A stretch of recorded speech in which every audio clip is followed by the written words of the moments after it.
All right, Shabbat Shalom. Shabbat Shalom. We are back after a little. Seems like it's been a long time since we've been on this thing. Yeah. We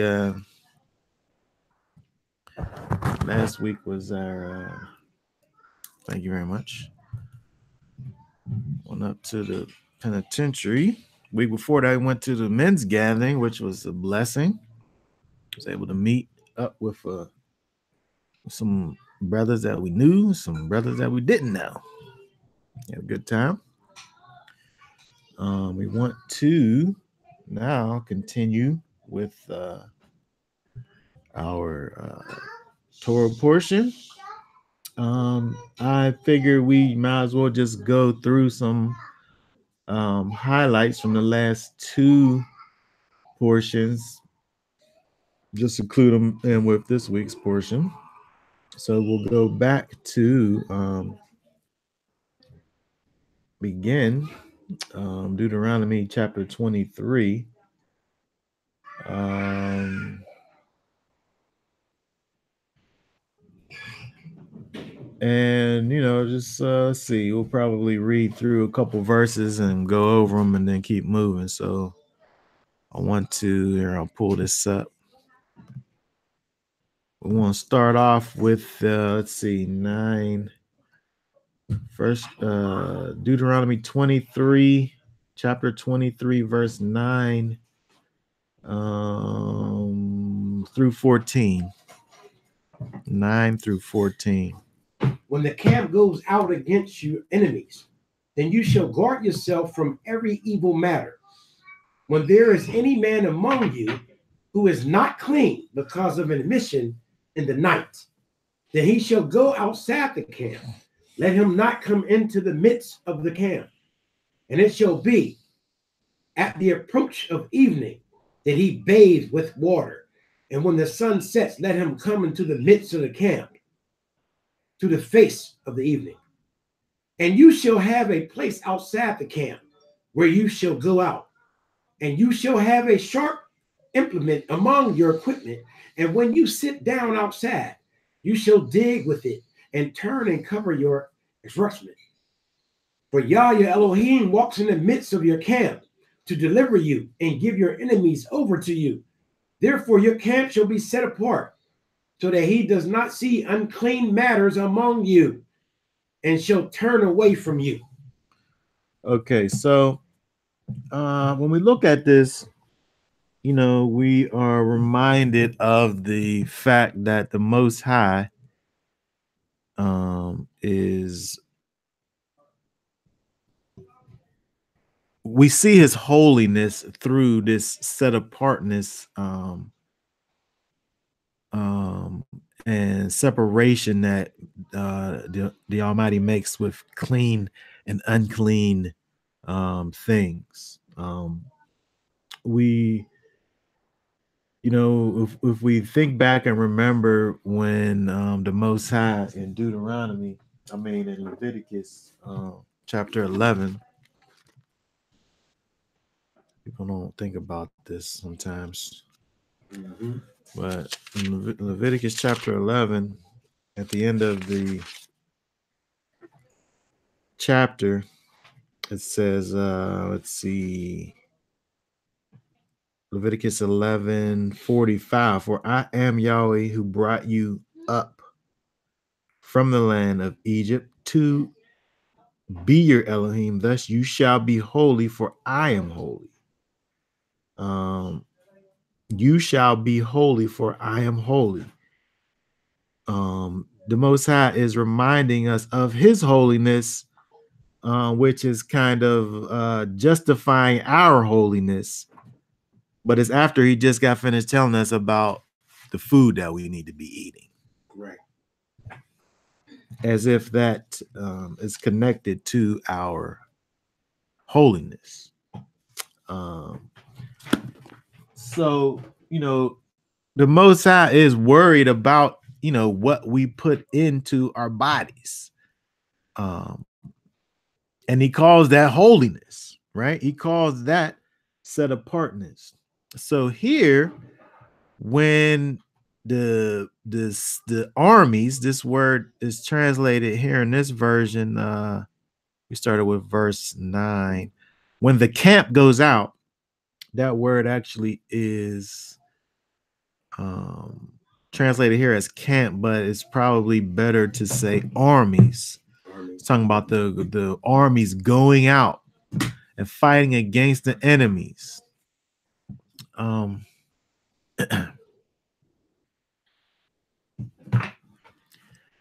The armies are going out fighting against the enemies. They want to be sure that when they go out against the enemies, to still be able to maintain that holiness.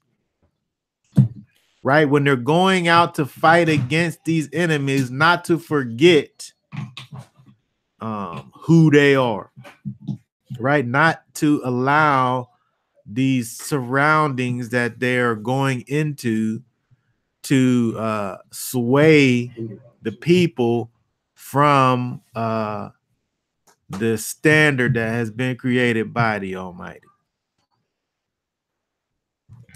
Right? When you think about this, it really can, it's easy to look at this and bring this into a kind of a practical thought, because we live these lives where we have to go and be with and be among the nations, right? We have to go out and be among these other peoples. We have to go out and be around all of these different types of people that can potentially influence our situation. But we have to, as this verse is telling us, that we need to still keep ourselves from every evil or unclean thing, right? That I believe that's, let me see this. I believe this is dealing with uncleanness. It says evil in this translation. Let me just see. What's the KJV say in there? Verse 9. Guard yourself from every what's it say? Guard yourself from every wicked thing. Oh, it says wicked thing. Let me look that up. I'm only saying that because it goes into unclean things. And we know these verses are connected, right? It's still dealing with, the armies going out and how they are to behave as they're out. But I mean, it could very easily be an evil, wicked thing and still be talking about the unclean thing, right? Because if we are not conducting ourselves in a manner that is upright and dealing with our uncleanness in a right way, it's wicked, right? And so I still just want to see what this word is. Yeah, I mean, which word is that? That's translated in the King James as wicked. Here it says evil matter. It's verse 9. Ra. Bad, evil, morally. So it really is kind of this is really is wicked or evil there. There's a lot of them too. But again, remember now, but this is in the context, the evil thing, the wicked thing is this uncleanness. The evil, wicked thing is how you are dealing with your with your uncleanness. And then it goes into it. So let's look at some of these things here. Let me get back into this. And here it says hosts instead of camp. Right, it's the armies. Right. So the armies is going to go out and they'll be wherever they are, camped up, going out to fight, So it's not necessarily talking about where all the people are necessarily, like where the whole Israel is, Right. but the men going out for battle Right. and then camping as they're going out.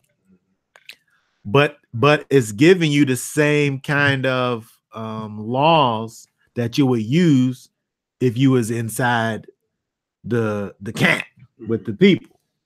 So you're taking your righteousness with you. You're not just living away when you're back with all of Israel and then going out, and then you have a different kind of a standard. Your standard, the standard is the standard. As somebody that we in Pittsburgh would know says, right? So the first thing it goes into is these nocturnal emissions. Um, so that guy, even though they're out there in battle, even though they're out there in this place that probably is not necessarily a holy place where they are, but because this holy people is there, like we bring the holy, right? We bring it with us, right? So it's still necessary for the people then to still maintain that. So he got to go ahead and he just got to go and be outside of the camp. And then once his situation is done, then he can re-enter. Right? So you have the same kind of laws that we see for this even back in Leviticus when it's just talking about it just regularly. But here, the focus here is the fact that this is the traveling armies that are going out and still maintaining that holiness, as they are out traveling and doing whatever it is that needs to be done.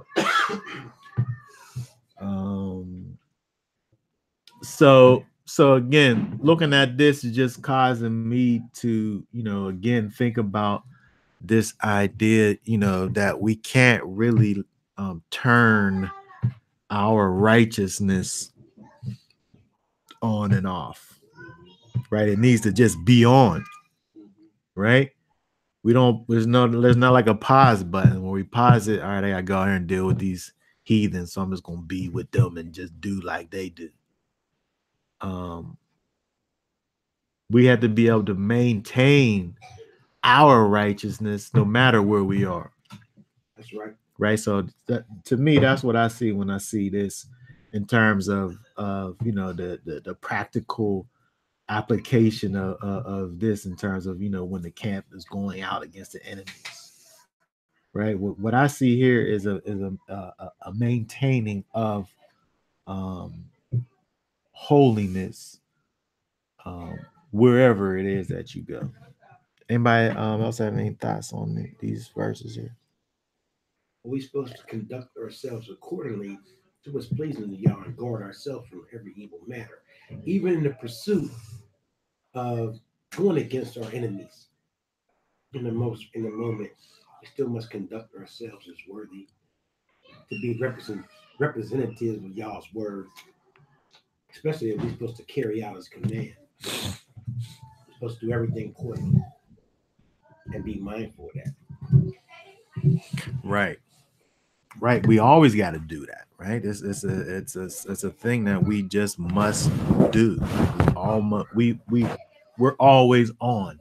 Right. We're never off. We can't conform to the ways of the the the people that's around us. We can't allow that to be. I'm saying when we're in these kind of adversarial atmospheres, like we must go in. We got to go out here to the marketplace, and we got to go out here and deal with these people, and even sometimes sometimes you really have to well, me anyway, I work in construction. I'm a lot of times, not so much this job that I'm on now, but other times you are, you are really in close with other people. Mm-hmm. You know what I mean? And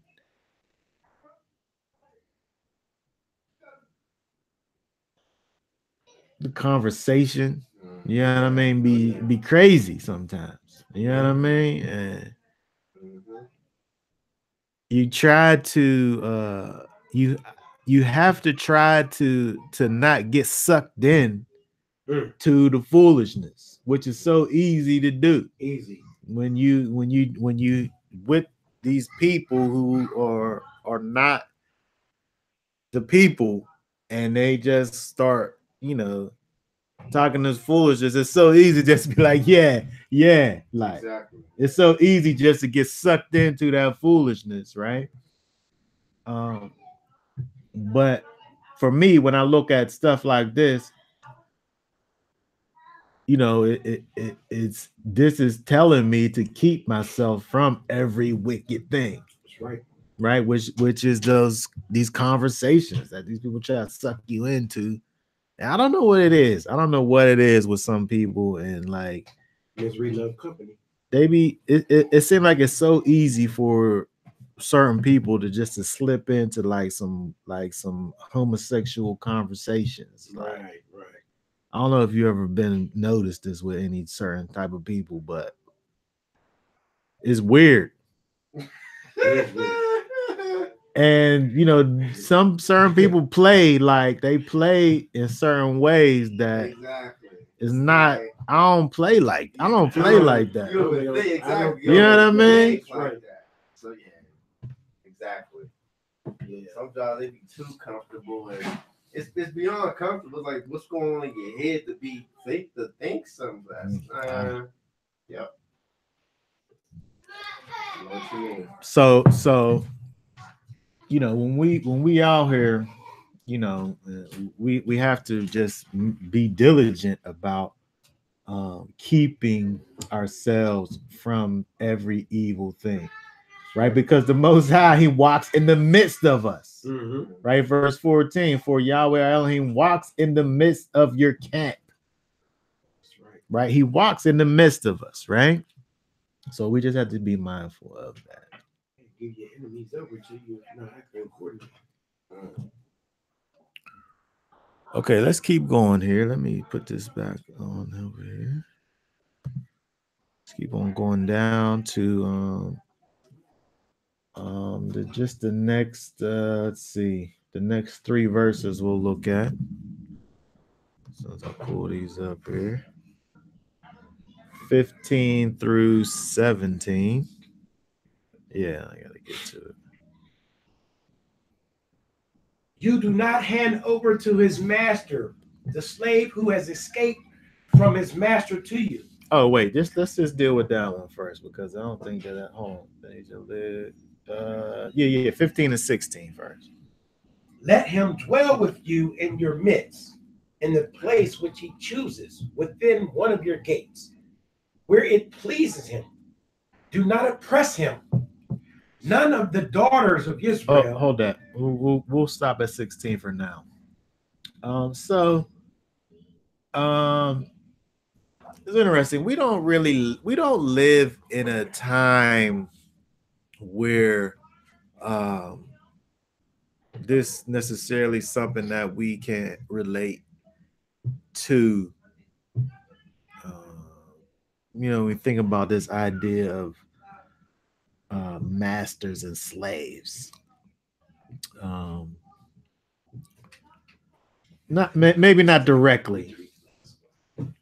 Maybe not directly.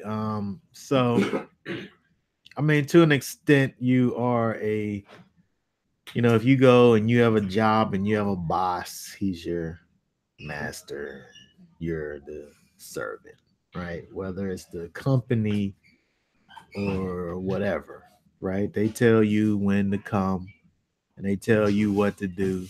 And then if you do what they say, then they'll give you money every week or however it goes, right?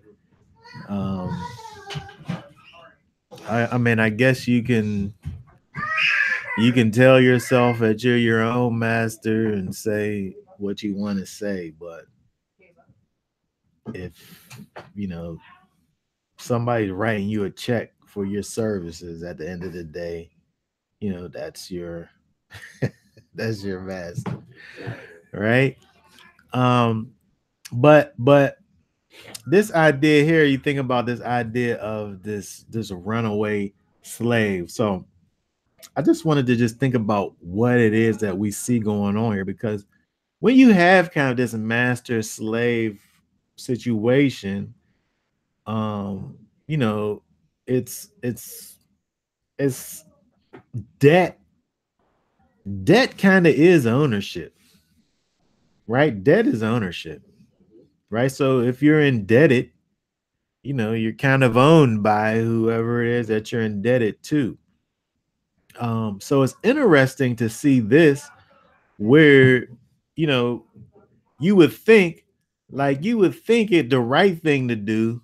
I don't know, just when I look at it, kind of just on the top, I would think that if I was to come across, and I'm just gonna say the property of another, you would think the right thing to do would be to return the property back to the owner. Mhm. But in this situation here, when if this slave who has escaped from his master to you, the commandment here says, "Let him dwell in your midst, Right. in the place which he chooses within one of your gates, where it is pleasing to him. Do not oppress him." You know what I get out of that? And I think about the mistreatment of such slave. Why he ran and fled from the first place. Maybe he was being oppressed by the oppressor.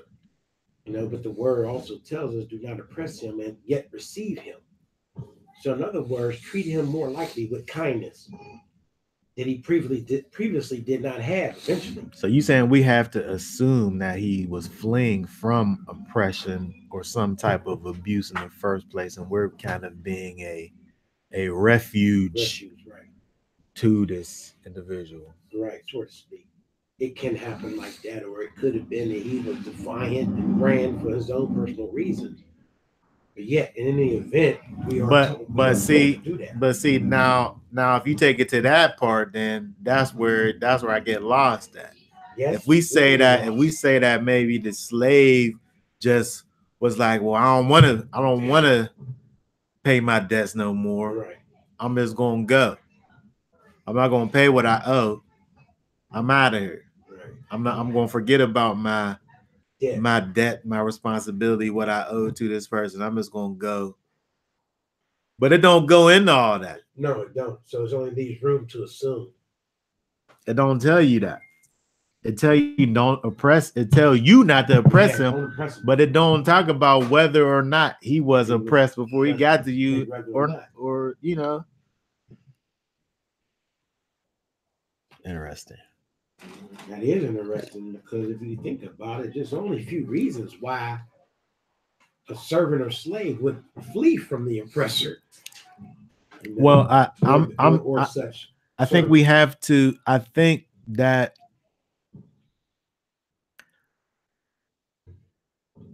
I'm only saying this because of what you said in terms of the person being defiant, right? Which is a characteristic that's not kind of upright, I would say, necessarily. Because when we think about this type of servitude that we was into, it was basically about you working off what you owed me. Yeah, right. So if I just all of a sudden just decide I don't want to owe you anymore, and I'm tired of working off my debt, and then I run. That's being right? Yeah. But I'm saying, how would it be upright for the person that you go to kind of harbor you then? It never says. It just tells us to receive them. and do not oppress him, and allow him a place which he choose within one of our gates. That's what it say right there. So But what I want to know is, can we assume that everything on the back end is upright, or is this just blanket? Just it don't matter what the situation is. Like, I feel like we should be able to assume righteousness in injected into the thing. That's what I do until they. I assume that I should be able to inject righteousness into the thing here, because every time you get a runaway slave who escaped his master, he's not always leaving on right terms. No. Am I just supposed to either I'm supposed to just bypass everything and not even think about it, or assume that this is referring to the background being done in a righteous way, where he's fleeing from some type of oppression, and that's why it puts that on the end of it in terms of saying do not oppress him. But why would he escape something that's righteously done? Why would he escape? Because he's tired. I'm tired of working. Yeah, I don't want to work my debt off no more. If he was done, or wouldn't they release him? If it was right, I'm saying you owe me a month's worth of labor. And I renege on that. And you say, man, I'm tired of getting up every day. You got all this work for me to do. And you leave out and run to John's place. Right. And John's is like, all right, you could just pick a room. You can just stay over there. It's fine. I don't even want to know where you. I don't even want to know if you work that out with whatever. Like, right. Is he supposed to be like that? Is he supposed to just say, it don't even matter? Like, hey man, it doesn't tell us. It don't say right here. It doesn't tell us. It just says don't oppress them and let them in. I want to say. So, just think about this. Remind me of Matthew 6. What does it say? Prayer, where it talks about forgive us our debts as we forgive our debtors, yeah, and all that. I mean, not specifically saying it, but this is just I'm just kind of thinking about this. I mean, I know when we get to the New Testament and Yeshua, it's more about forgiveness, because of course, a lot of these laws, when you read them around here, the penalties and all that stuff. Yeah. But as we get, living through Yeshua, it's like we forgive and it's like it's just kind of showing that, like, but the details not there though, like you said. Yeah. If I know the dude, if we know that you is over his house serving him, and you coming over the next day we eating and we where you been at? Like, come on now. It's like, oh, you come in with me. Exactly. It's like, come on now, how you can't blind eye that. So it's like the person that's harboring the person I know you was with, and like, why you here? Come on, that's conflict. You would create some kind of conflict right there. It's like that. Yes, I think what I'm gonna do right now is lean on my own understanding without trying to be in error. Because I will give people the benefit of their doubt until they give me a reason otherwise not to. Yeah. You understand what I'm saying? So I will consider that things is done right until they give me a reason not to. I might take someone in my home and do as I'm commanded to do.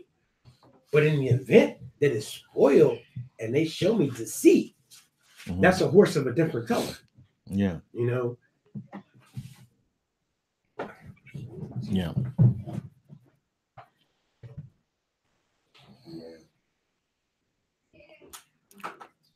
Yeah, you pretty much got to do what it is. The part that's explicit here is just kind of the mercy piece.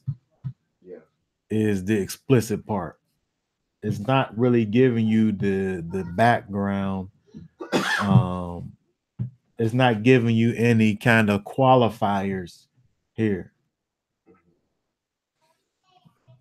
I mean, and it's kind of forceful about it. You shall not hand over to his master a slave. It don't even kind of make it be kind of a past tense. Yeah. Right? the master is still the master of the slave, and he escaped from his master. When you say escape, you can speculate like maybe that person he was serving wasn't treating him right. It's laws on how. To me, I feel like that's where it's going. I feel like. Yeah, so that's the only logical, but the information we got. I was looking at a little precept column here and seeing if anything associated with this chapter and verse. I'm gonna look at it right now. I think it has a 1 Samuel 30 and 15. No, yeah, 1 Samuel 30 and 15. So I'm gonna check that real quick and see if that got anything to do with it. Give us some more insight. It says, and David said to him, "Canst thou bring me down to this company?" And he said, "Swear unto me by Yahweh that thou wilt neither kill me nor deliver me into the hands of my master, and I will bring thee down to this company."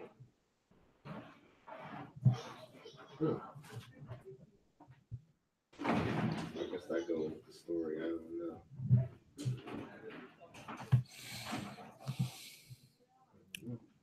All right. Well, I think that for me, when I look at this again, for me, it it seems as if the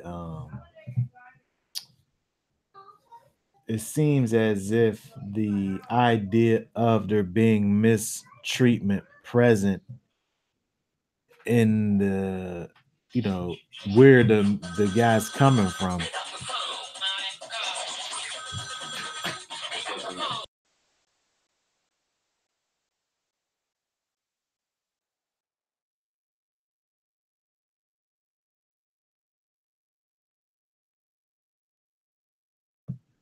Okay, so it seems as if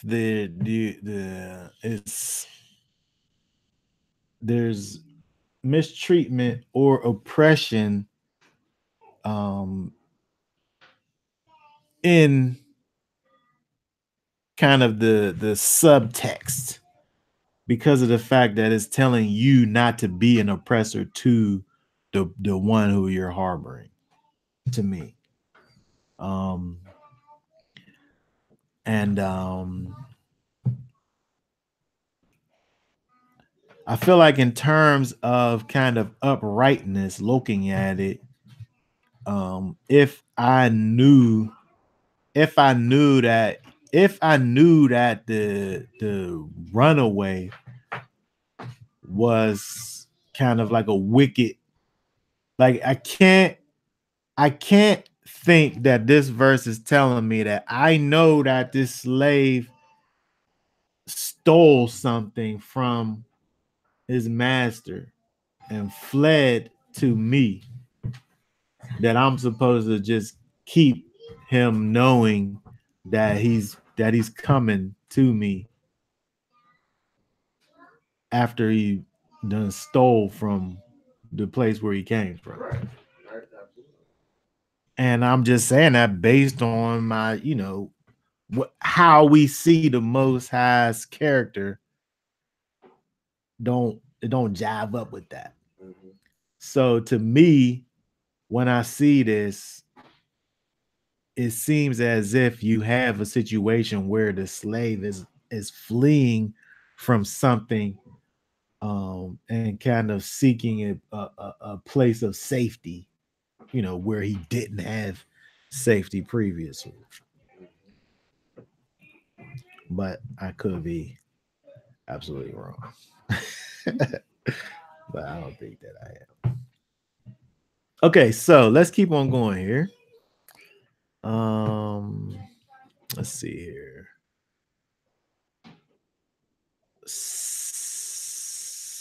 Let's look at 17 through 19. None of the daughters of Israel is to be a coat prostitute, nor any of the sons of Israel be a coat prostitute.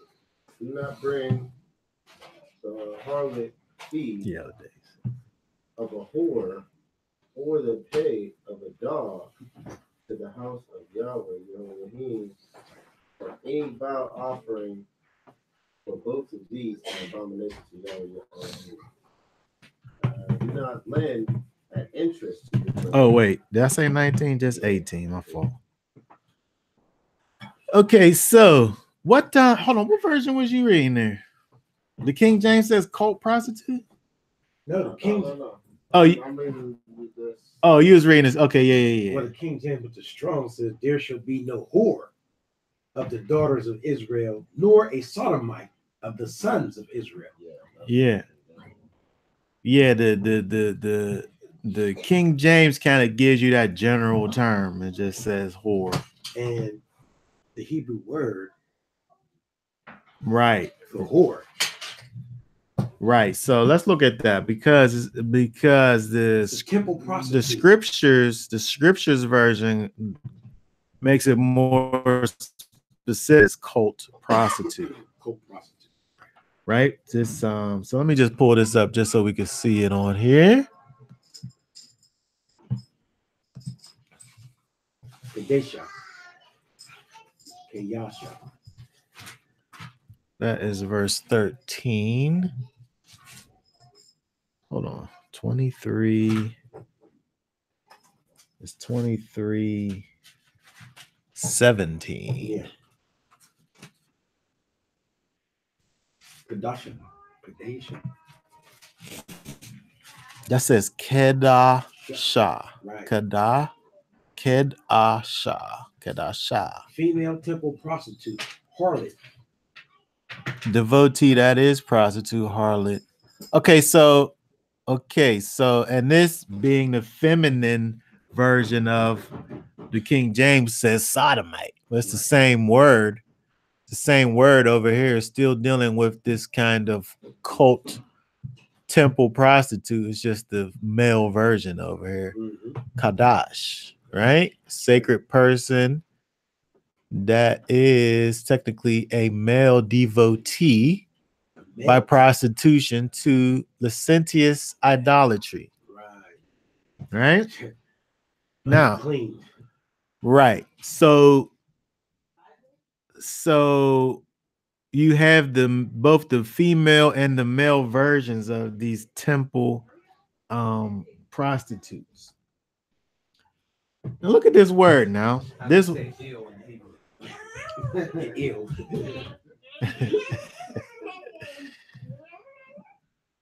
these words here are they're derivatives of Kodesh.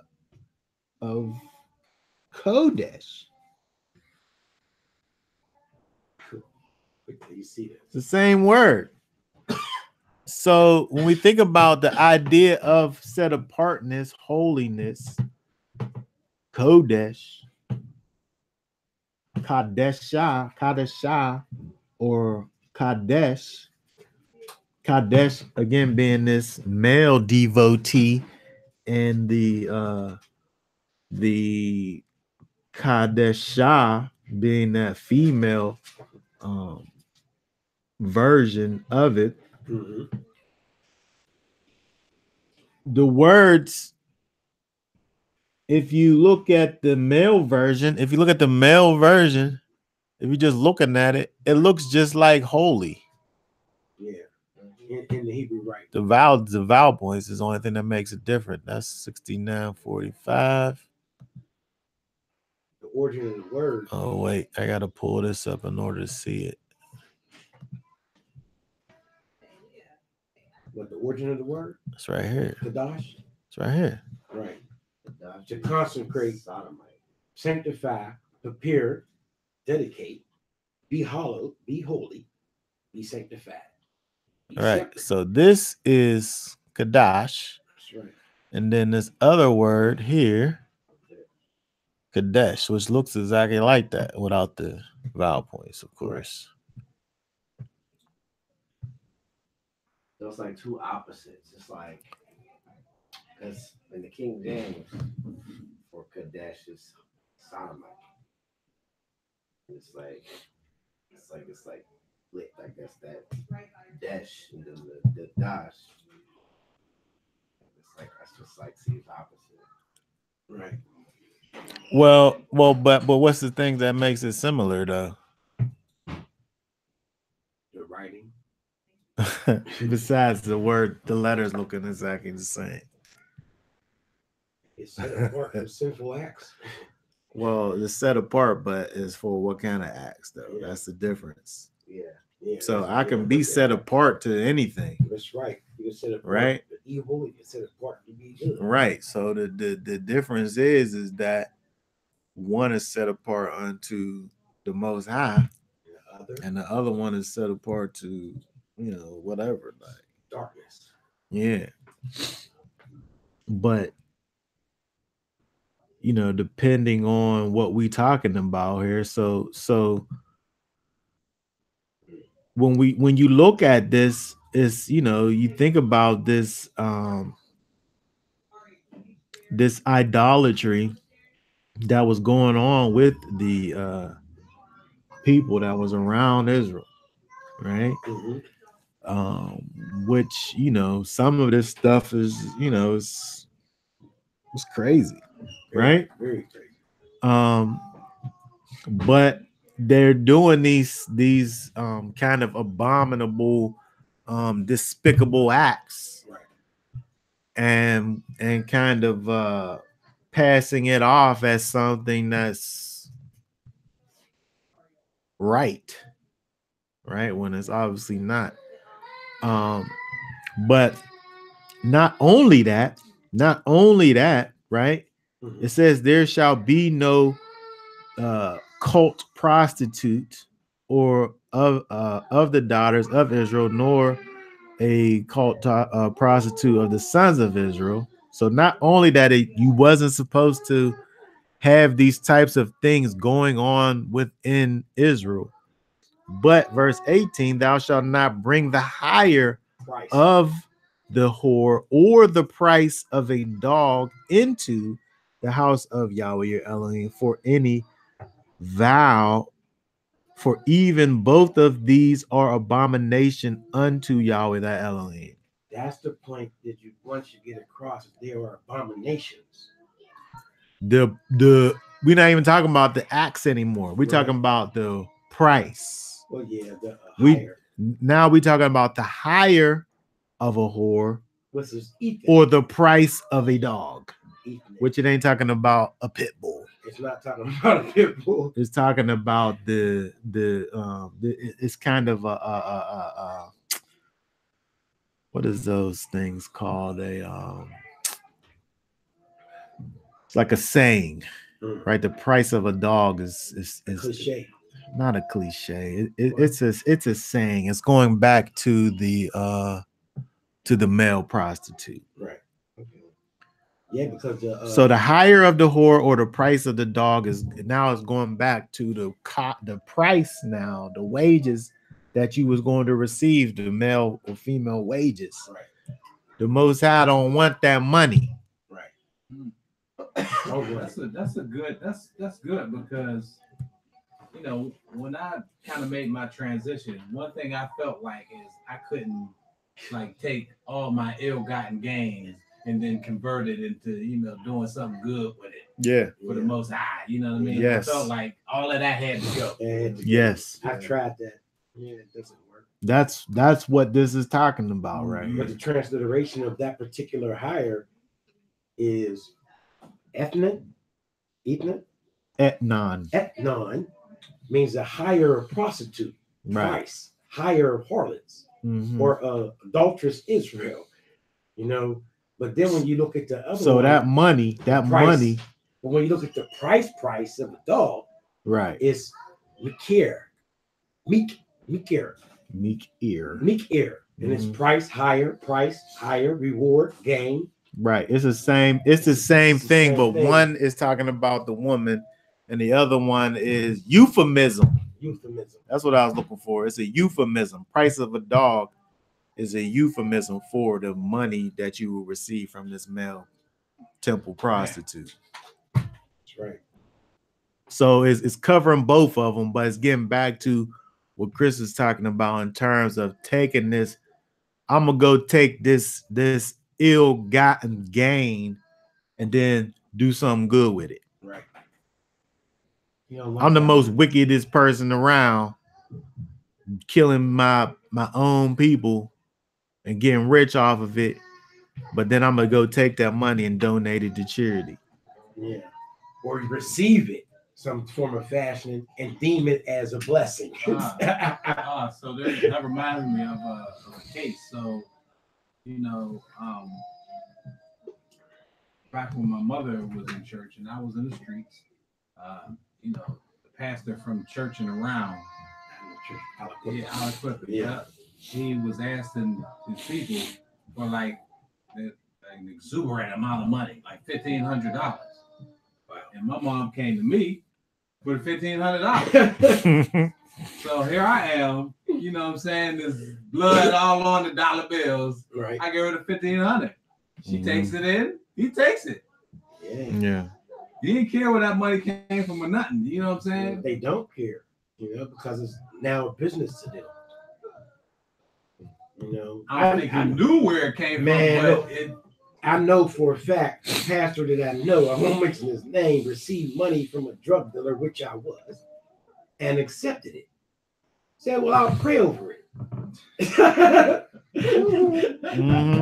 I will pray over it, you know? And it acted like it was an act of some type of Catholic tradition where I just paid for my sins. You know, but I felt uneasy about it. But in my mind of darkness, I thought I did the right thing. You know, that's what I thought. Because I was programmed to believe that. Doing the right thing too. Like, yeah. Because we were programmed to believe that. The thing about it is that, you know, the thought process is kind of this kind of mainstream Christian thought process where it don't matter. This is, I can look and find a Bible verse and see that this pork is something that's bad. Right. If I pray over it, that's all I got to do. Yeah, that's all I got to do is pray. It don't matter. It don't matter how this money got to right here. If I pray over it, if I pass the plate around and I bless it once it gets to the top, to the end, you know, collecting all of these, you know, filling up the tray that the guy passing around. Once I bless it, don't matter what happened to it. That's justification. But the Most High is saying what he said. He said, "Do not bring the harlot fee or the whore of a whore or the pay of a dog to the house of Yahweh Elohim for any vowed offering." That's the key word. For both of these are abomination to Yahweh your Elohim. So this is like this is just a free will offering.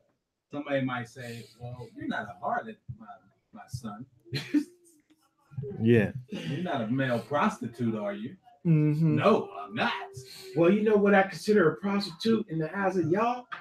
For he already said that Israel prostituted themselves to worship other idols and other gods. So there, in that sense, we were prostitutes. Well, this here wasn't about not a physical prostitute. This wasn't just the prostitute, right? It was the temple prostitute. So it was this prostitution thing that had to do with idolatry. In which y'all spoke of. Yeah. So it wasn't just the act of being a prostitute. It was idol worship connected with it. Here, look at Acts 15. Acts? Mm-hmm.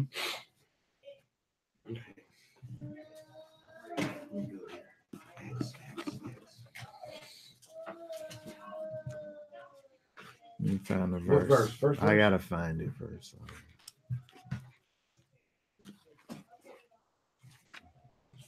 I don't know where my Bible is. Probably upstairs. No, I got this one here. Read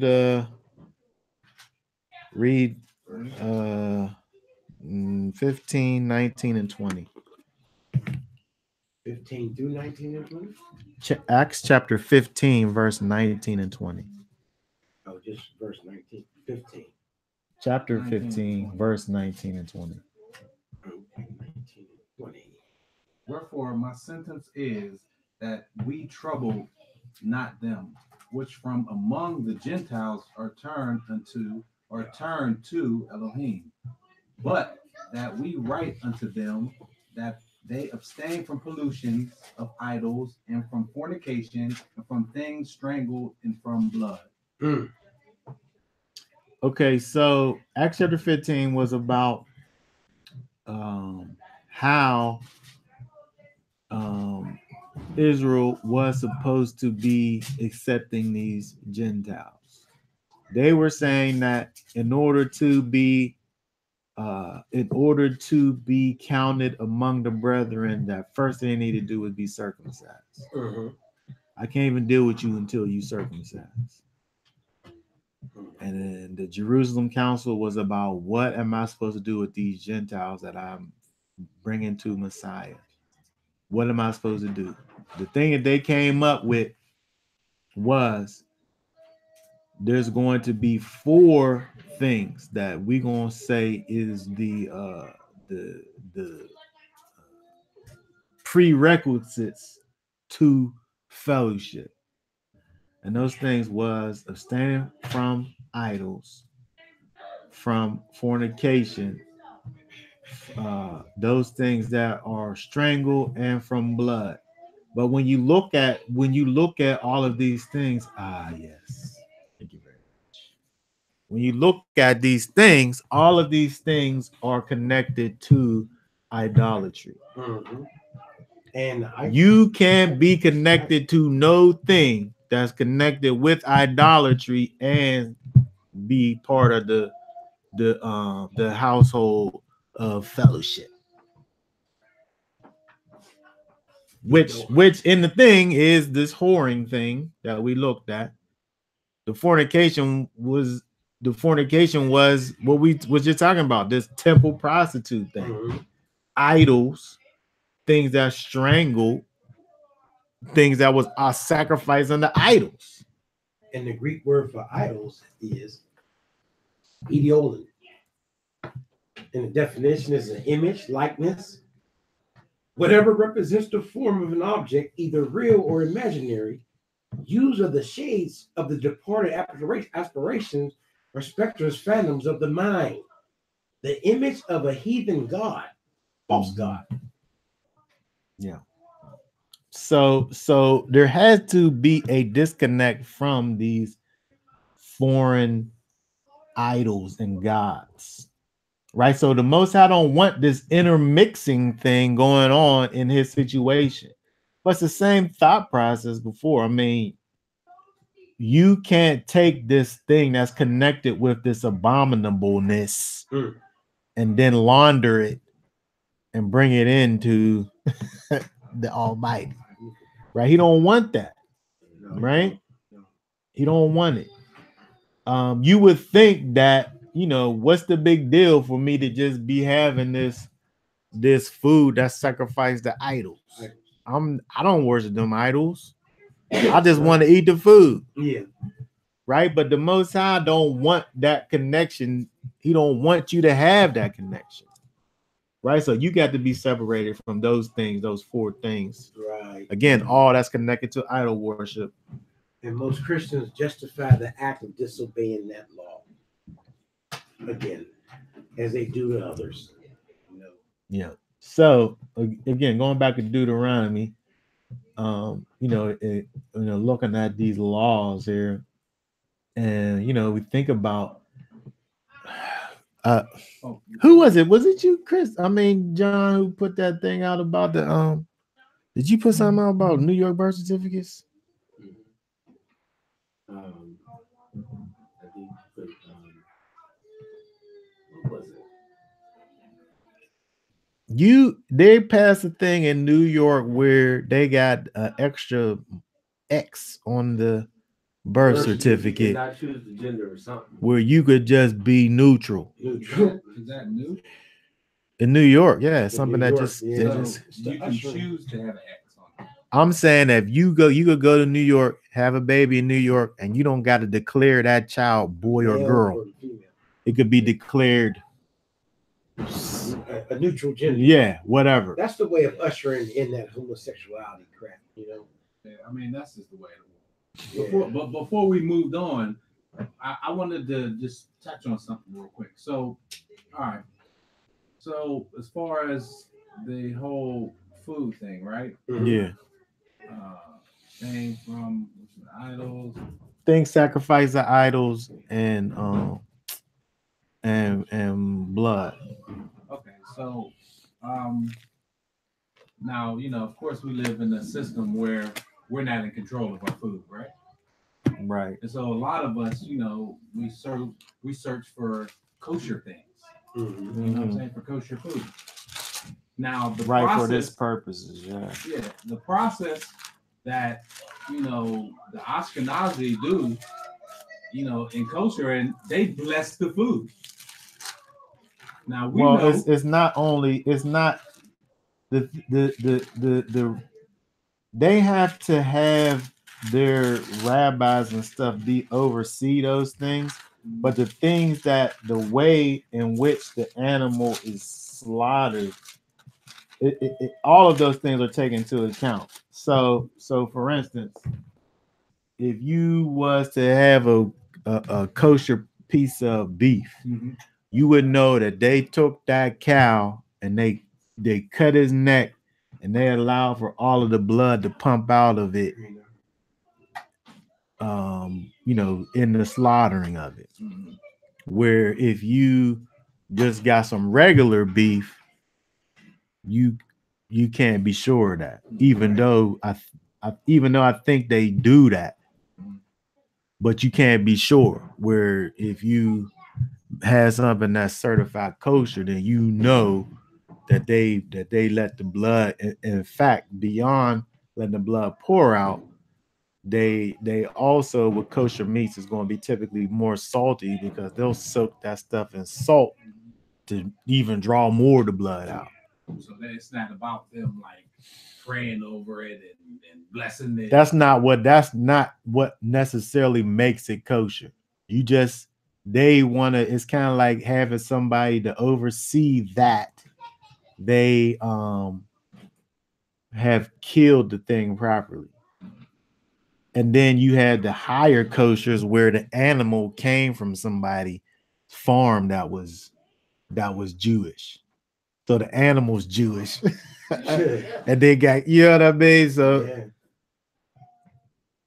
it's not necessarily about them having saying a prayer over the thing. Now the halal meats now.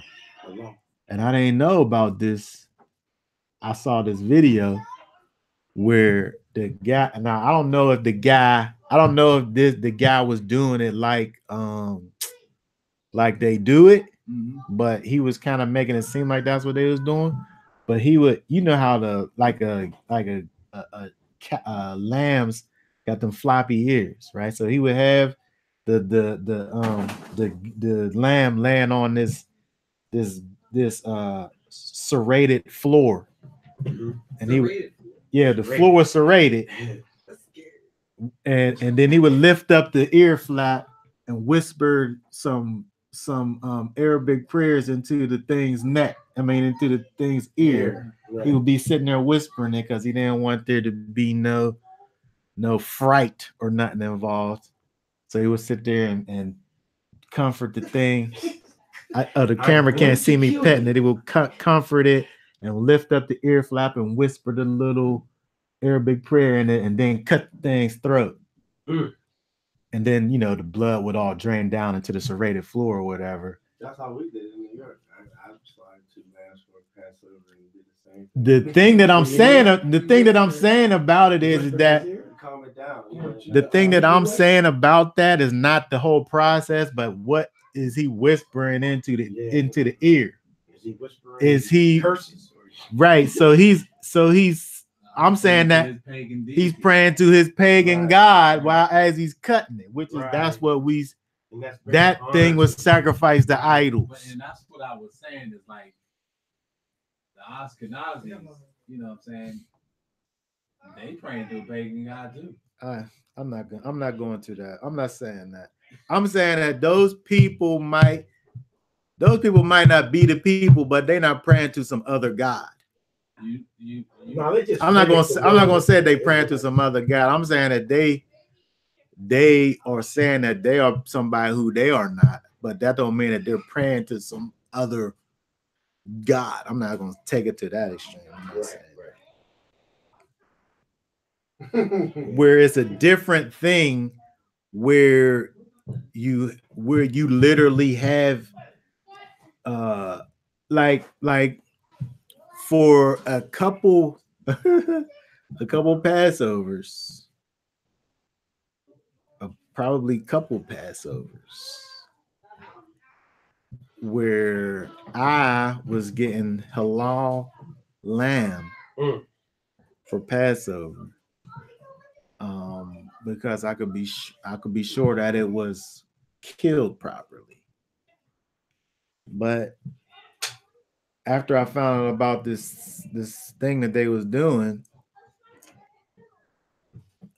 I kind of got convicted about it because it seemed like I was having this food that was sacrificed to idols almost. Yeah. Understand? Getting that here that was sacrificed to idols. Yeah. It's the same format, but they don't know. So we live in this time and this place where we don't know what's going on with these things.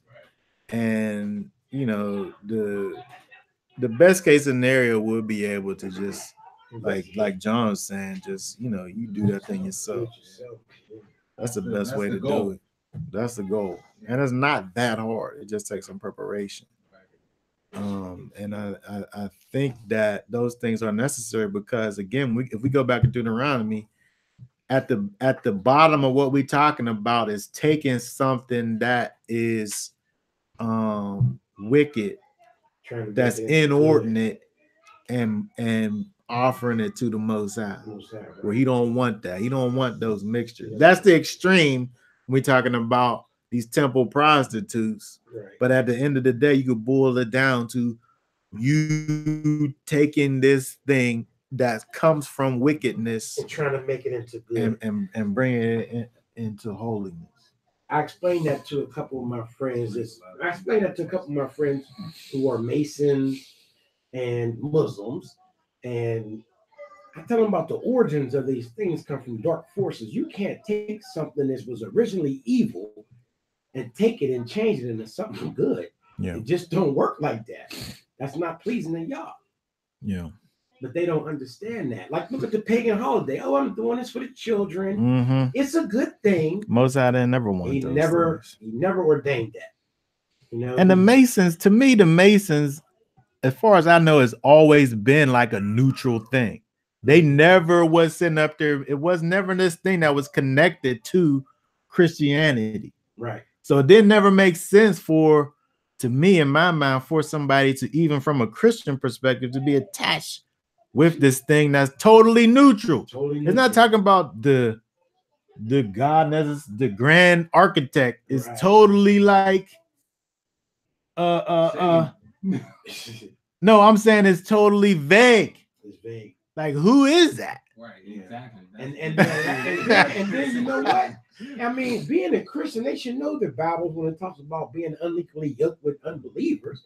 They have a congregation of multiple religions.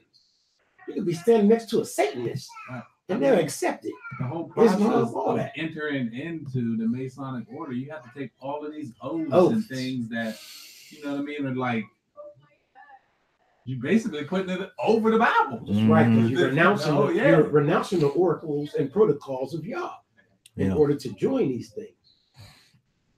All right, let's keep on going. There's some things about oaths in the other chapter too we'll hit on. Okay, so let's look at 20. How many verses is there? We want to look at 20, 19, and 20. Okay, where you at? Do not lend at interest to your brother, interest of silver, interest of food, or interest of whatever is lent at interest. To a foreigner, you lend an interest, but to your brother, you do not lend an interest. I'm going to repeat that. To a foreigner, you lend at interest, but to your brother, you do not lend at interest, so that Yah, your Elohim, might bless you in all that you put your hand to in the land which you are entering to possess. Yeah. Okay, so that's pretty straightforward, right? So we don't have to think about who it is we supposed to put interest on. Like if you are someone that I can say is my brother, Right. I cannot lend to you at interest. Can't. At nothing. If I give you a pizza, I can't expect for you to give me back a pizza and a half. Just give me back a pizza. Right. Just give me back. Whether it's food or silver or whatever it is that I lend to you. If I give you 20, just give me the 20 back. Right. Right. You don't got to put nothing on top of it. It's just it's fine. Fair exchange ain't no robbery. Yeah. No. But if you somebody who I'm going to declare as a foreigner, then I could go ahead and put interest on it. So my question is, yeah. So we got a lot of people that look like us, right? But we don't know actually who is and who isn't Israel, right? Right. Mm-hmm. Can't tell from look. We guess stuff. We say, oh, every black person, but that ain't absolutely true. Right? Yeah. And then if they're not in the faith, mm-hmm. You know what I'm saying? Like if they're not walking with you as your brother, following the statutes, the commandments, right? Are they strangers? Well, and what would you say? And then I'll tell you what I would say. Well, you know what? Well, let's hear Chris's answer. Ahead, Chris. Well, my heart would say no. No. My head says yes. Hold on, but you saying no, but I don't know what no is. Yeah, no is that they're not brethren. Oh, your heart says no. My heart says yes. Oh, your heart says yes. But my head says no. Which was which? Which one is which? My heart is like, your emotions? I had that connection to them. Emotionally. Yeah. My feelings, what I mean? I grew up in community. And that stuff, right? Yeah. That's my heart. Okay. But my head is like, they're walking in the whole opposite direction of me. Yes. That's because you know better, but your heart is already deceitful. The scriptures tell you that. The heart is deceitful. So feelings can be infused in that because you're accustomed to them as friends, but yet they're not walking accordingly to the way you walk. Exactly. So I think that's why I prefaced it and said who you would consider a brother. A brother, right? Because I'm saying that a brother is just that, a brother. Everybody ain't your brother. You know what I mean? No matter how much you want for them to be. You know what I mean? Because y'all not standing together in strength, right? Ak is a aleph and a het. That het is the fence, that thing that makes a separation, and the aleph is the ox. So just the head is just so you got this strong fence that protects. So you standing together in strength, protecting each other. Everybody not doing that for me. Plus, Yeshua said when his mother was outside asking for him, what did he say? Who is my mother? Exactly. Who is my brother? That's what I'm talking about. So those who do the will. Yes. In my script, it says unto a stranger. They say foreigner in the script we just read. Unto a stranger. Now, the Hebrew word stranger is in the phonetic Nakri. It's a foreign, alien, foreign. What's that word? Nokri. And it's a foreign, alien, foreign, foreigner, substantive, foreign woman, harlot, unknown, unfamiliar. But it says thou mayest lend usury, nashak, nashak, to bite, to pay, give interest, lend for interest of usury, to give interest, to make to give interest. It says, but unto thy brother, which we talked about, right? Brother of same parents, half brother from same father, relative, kinship, same tribe, each to the other reciprocal relationships. And now, theoretically speaking, of resemblance. So that separates. That goes to show you that there is different treatments to those who do not believe, those who are not of Israel, those who are strangers. It's telling you right there that it's, hey, we treat them different. We can't treat them the same way we treat our brothers or our family, Israelite family. Why not? Because even when I was incarcerated, the Muslims stuck together. They treated outsiders different than the way they treated each other, in which that's the way it should be. Did they respect them? Yeah, they didn't disrespect them, but it's just the way it's supposed to be. That's the problem with Israelites today. We have no unity whatsoever. We cater to the outside. We cater to the strangers. We cater to the oppressors. But when it comes to supporting of your own, for some reason, they just neglect that. For some reason, they just neglect that. But it tells you clear as day, to a foreigner, you lend to an interest, but to your brother, you do not lend at an interest. So that y'all may bless you in all that you put your hands to. Right. So that's connected to your blessing, right? That's true. That's connected to your blessing. How you deal with your brothers. Yeah. I had an incident, Tone, where I knew the young brother who was telling me about myself that I met whiles ago. I ran into You him. said a young brother. Was he your brother? He was my Israelite brother. He was telling me where I came from. He was telling me everything according to scripture. So yes, he was. Okay, brother. I'll just check. So, but what I did for him, another guy saw what I did for him. Was like, well, why are you going to do that for him and not for me? I told him straight up. I said, because you don't believe the same way I believe. Simple as that. He didn't get it though, because the world tells us to treat everybody equal. Well, y'all tells us not to. In the world. You know what I'm saying? That don't happen in the world. No. Right. Now, okay, so now, verse 20, right? Verse 20, this is giving you the ability to do that, but is this telling you that you need to do that? What is it saying? Go, foreigner, get interest, or you able to? It's giving you is this an allowance or a command? I believe it's a command. Because it's telling you what to do and what not to do. Well, there's a difference between something that I'm allowing you to do or commanding for you to do. Like, you must do this. Well, it doesn't say you must. But that's what I'm saying. Is it an allowance or a command? Anything that y'all says to do, I take that as a commandment. I mean, he don't tell you right then and there that you'll be punished if you do it, but he also tells you, do not lend at interest so that y'all, your Elohim, might bless you in all that you put your hand to. Right. So you definitely know that you cannot do it for your brother. Right. Because he made it plain and clear. In my translation, it says, unto a stranger thou mayest lend. So that seems like, okay, yeah, you can lend to a stranger at interest. But it doesn't seem like a command like, unto a stranger lend at interest. Mm-hmm. You know what I'm saying? So I don't know if that's, just a word that's been added to. I'm trying to look right now. Yeah.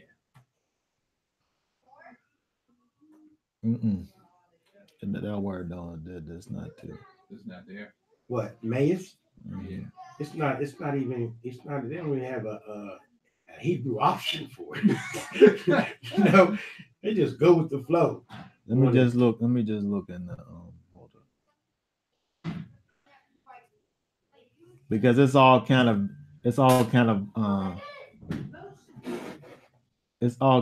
unto a stranger, just to the stranger is a word, and then thou mayest lend upon usury is, hold on, let me just see what it looks like in the Hebrew. Let me do this real quick. That's verse 20. Let's see here. 53. Oh, I went to the Greek. Hold on.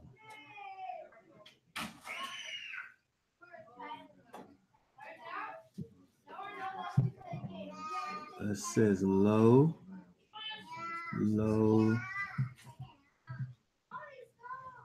Tishnak. Timshel. But it's the Hebrew word, the word Timshel. Timshel. Hold on. Coal.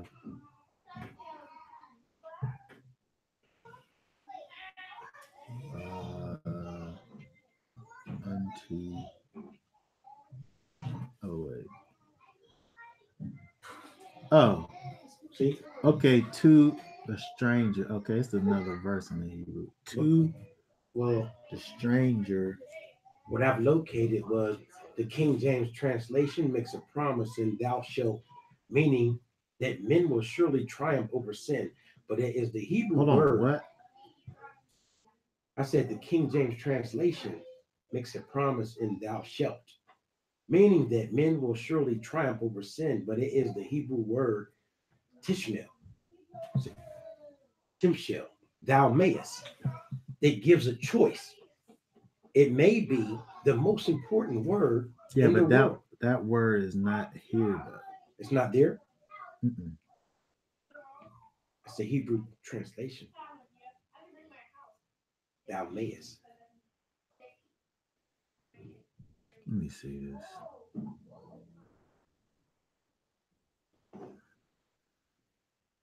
I don't see that word you talking about there. Timshel.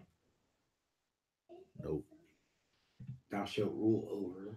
King James Bible, Genesis 4:7. 391. Unto a stranger thou mayest lend unto usury, but unto thy brother thou shalt not. What's that? So it just says low. It just says low usury See, here it is. to your brother. Yeah, but that word's not in this verse. That's what I'm saying. What, thou mayest? Yeah, it's in the Hebrew. I mean, it's in the English, but it's not in the Hebrew.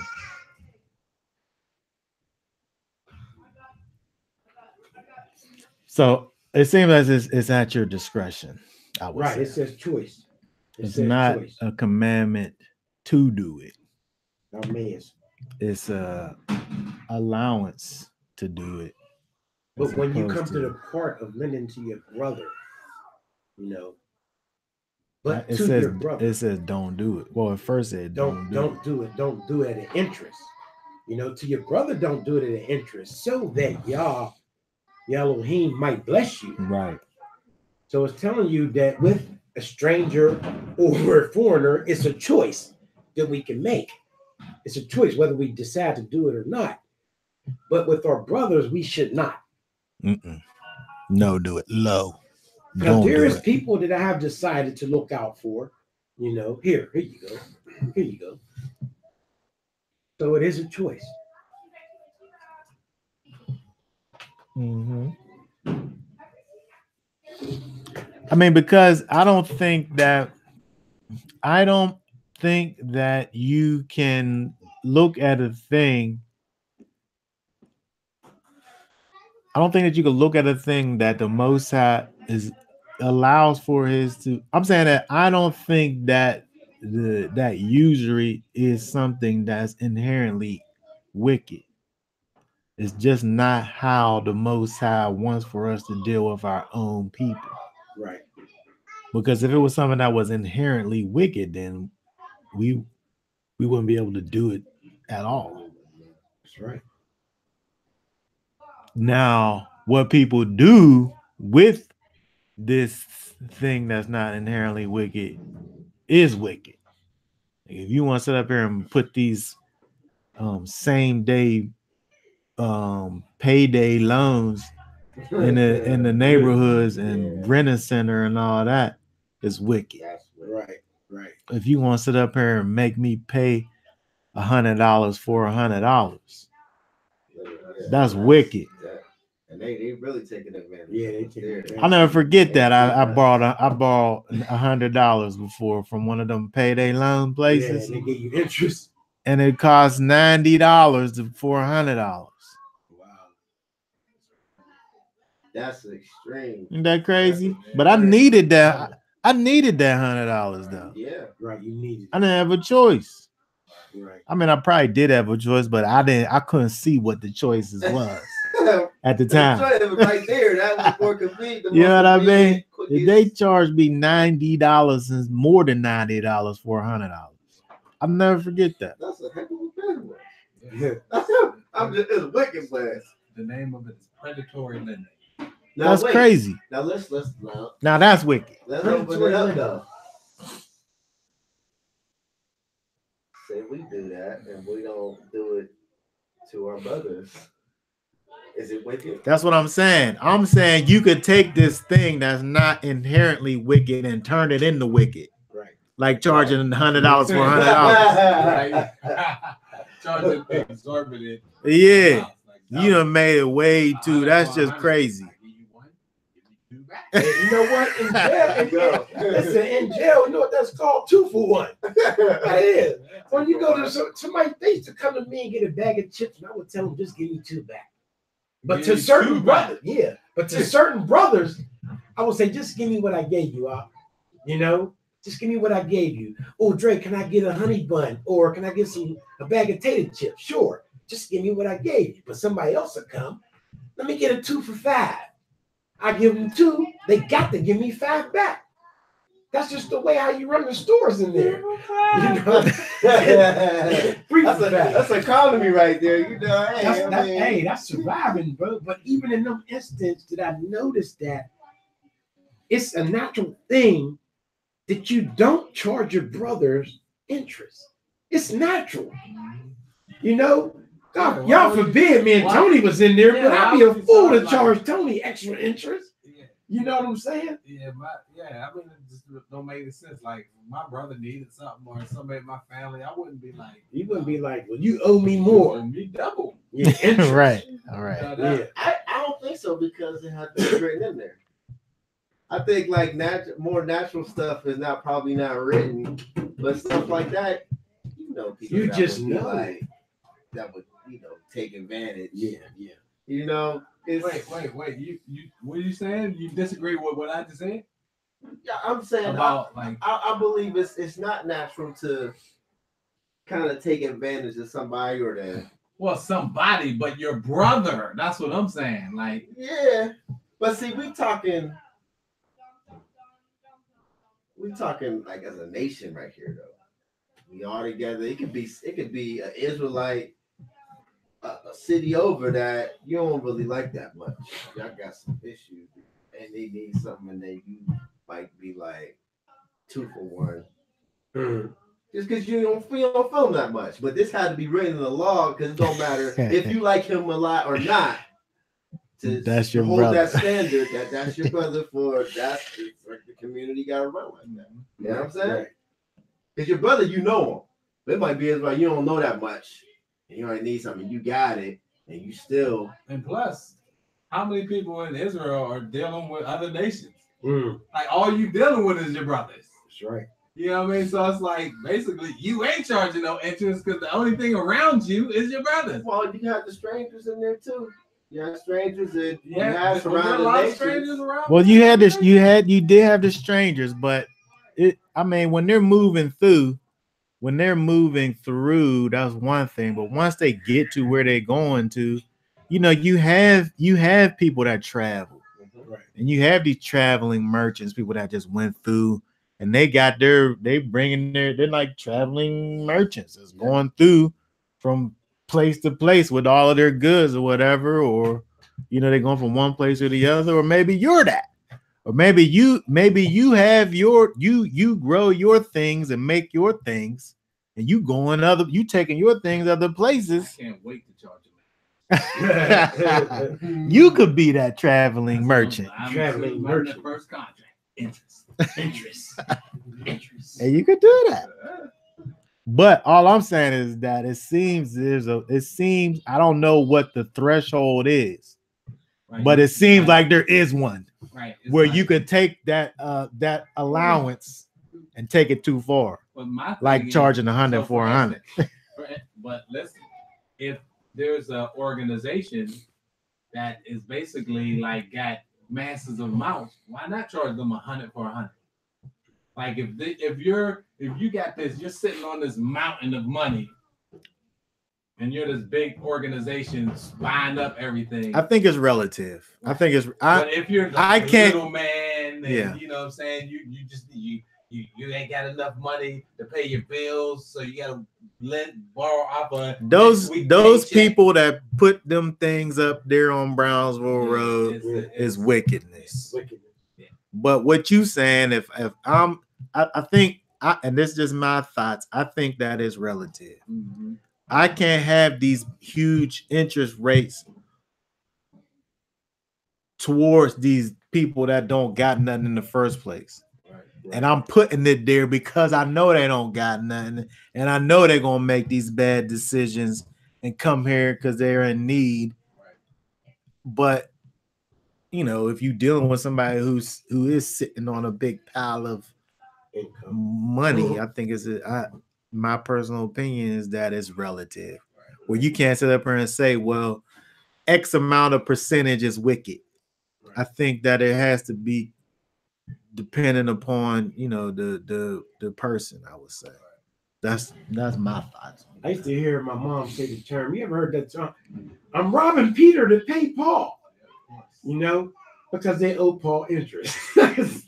So they rob Peter. You know, I used to hear that so much. I'm robbing Peter to pay Paul. All right, let's keep on going here. Let's go down to let's look at 21, verse 21 down through 25. Oh, I guess that's the end of the chapter there. When you make a vow to Yahweh Elohim, do not delay to pay it. For Yahweh Elohim is certainly requiring it of you, and it shall be sin in you. But when you abstain from vowing, it is not sin in you. That which is gone from your lips, you shall guard and do. For you voluntarily vow to Yahweh Elohim what you have promised with your mouth. When you come into your neighbor's vineyard, you shall eat to the satisfaction of your desire, but do not put any in receptacle of yours. When you come into your neighbor's standing grain, you shall pluck the heads with your hand, but do not use a sickle on your neighbor's standing grain. Okay, so we got two things here. We got first is talking about the vows. And you know, this thing here sounds a lot like what Yeshua talked about whenever he just said, let your yea be yea and your nays be yea. Mm-hmm. When you're making a vow to Yahweh, it says, do not delay to pay it, for Yahweh is certainly requiring it of you, and it shall be sin in you. But when you abstain from vowing, when you don't never even vow in the first place, it's not sin to you. Right. Because you didn't sit up here and make this vow. Right. That which has gone from your lips, you shall guard. Make sure you careful about the things that's coming out of your mouth. Right. That's what you told me. You might as well just say what you're gonna do. Yeah. Or don't even say nothing. That was the problem with Israel. Remember when Moshe was telling them, you know, the whole deal about, you know, being Israel, about these laws and stuff. Oh, yes, we'll do it. Yes, we'll do it. Man, they could have stopped right there and be like, hold up. That is a little bit too much, y'all. Come on now, work with us. But no, they didn't say nothing like that. They just said, okay, we'll do anything. Let's just do it. You know, whatever you so say. They made that vow, but yet they broke it. You know, man. And we don't think about these things. But it's almost as if you make, because it's basically saying here, verse 23, that which has gone from your lips you shall guard and do, for you voluntarily vow to Yahweh Elohim what you have promised with your mouth. Right. You sit up here and say, well, I'm gonna go up here and do so and such and such. But you basically making a vow. I mean, we gotta be careful about even just saying that you're gonna do something.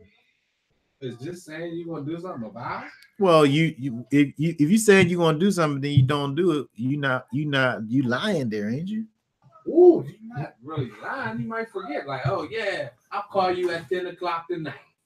You don't call at 10 o'clock at night, you fell asleep. I'm saying you should have never have said that.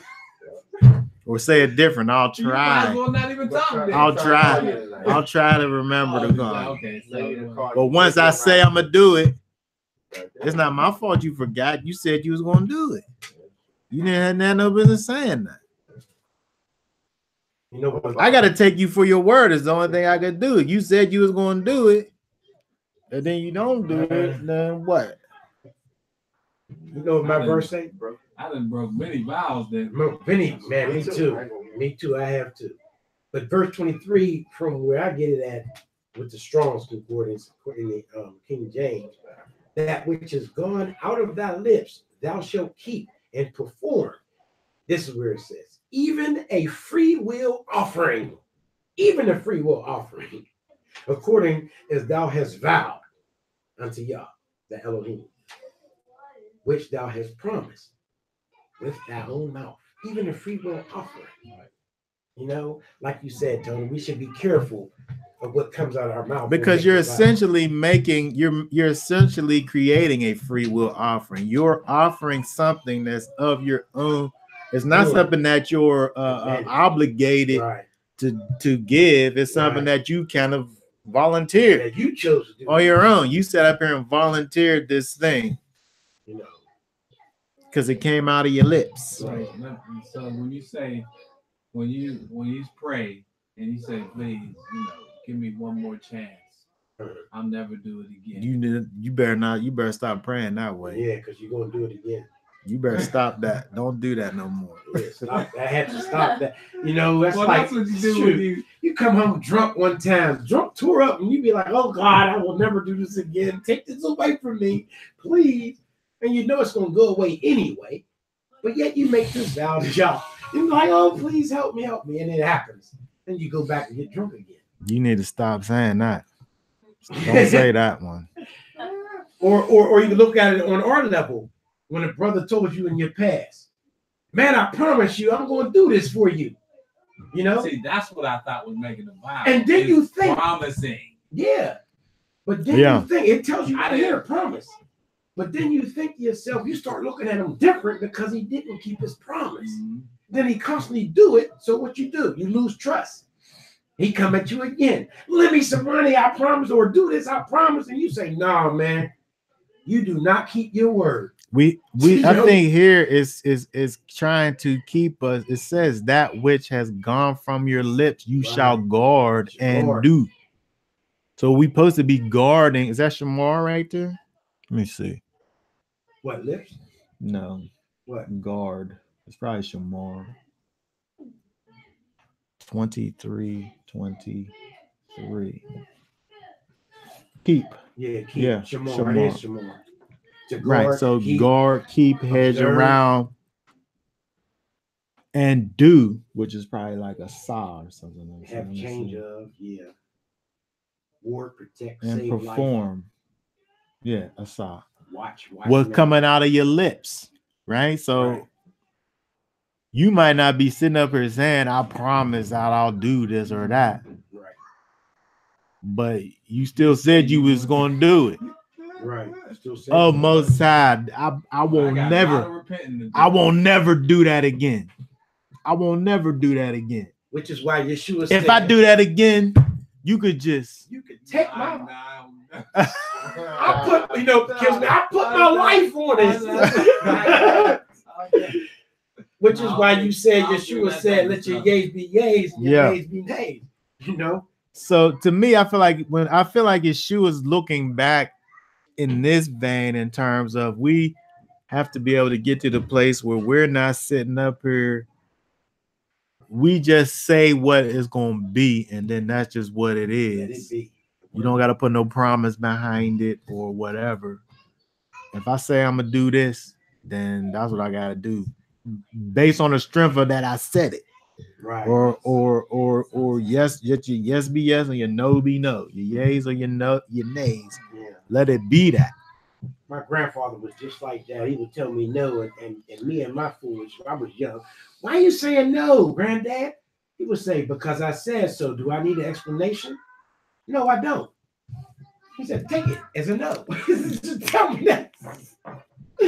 You know, now I understand though. All this banging and pleading after the fact. Like if I said maybe I'll think about it to Hizky not one of the beggars. Africa, she's a beggar.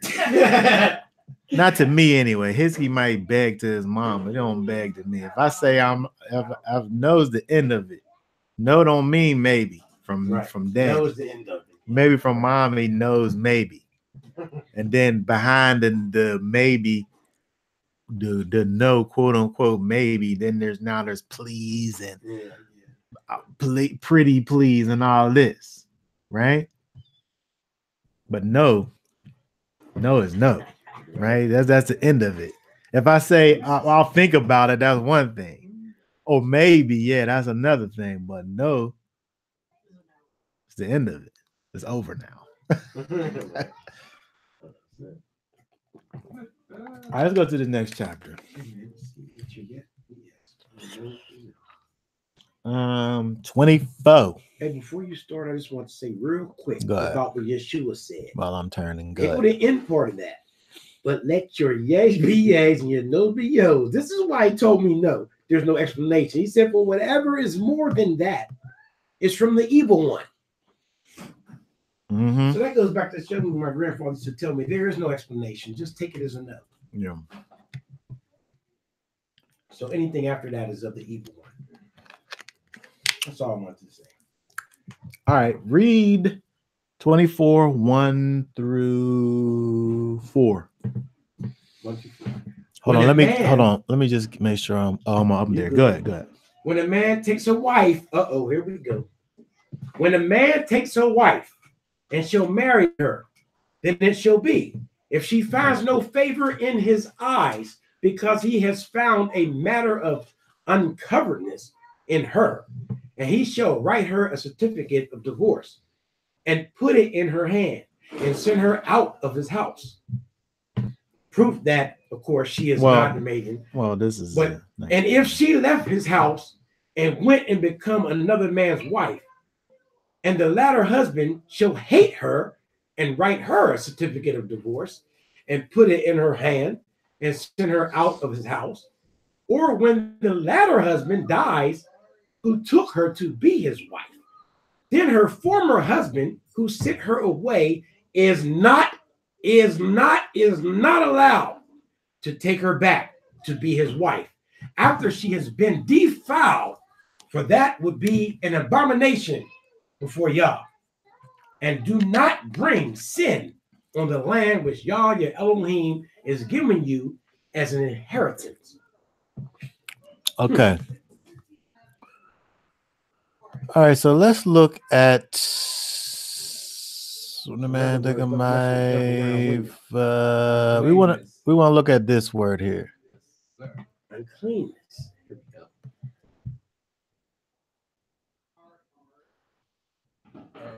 Erva. Nakedness, nudity, shame, padunda, which is the progenitive parts. Shameful exposure, nakedness of a thing, indecency, improper behavior, exposed, undefended. Oh, what is this? Oh, this is BDB.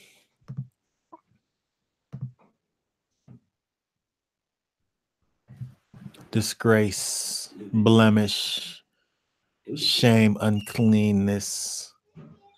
Okay, so when you think about this idea, this word uncleanness, and it kind of having this context of being nudity, right? Where it's translated as uncleanness or shame. When you think about the idea of nudity outside of the marriage relationship, like if I was to see somebody who wasn't my wife if I was to see their nakedness, just physically see it, there's like shame connected with it. There should be shame. Like somebody should cover themselves and not be exposed. Should be, but that ain't today. Well, I don't think that is different today. It's just that people are so corrupt. Like it's still Right, that's what I'm saying. it still should be this shameful thing, like for us, right? But you know, it's obviously not the case. You're right, because of the wicked times that we're in. But I think with the word is giving you this word that's giving you this idea of nakedness because of the shame that's associated with the nakedness of another who's on the outside. So if you're talking about your wife, though, Right. You're talking about your wife, right? When you look at Genesis,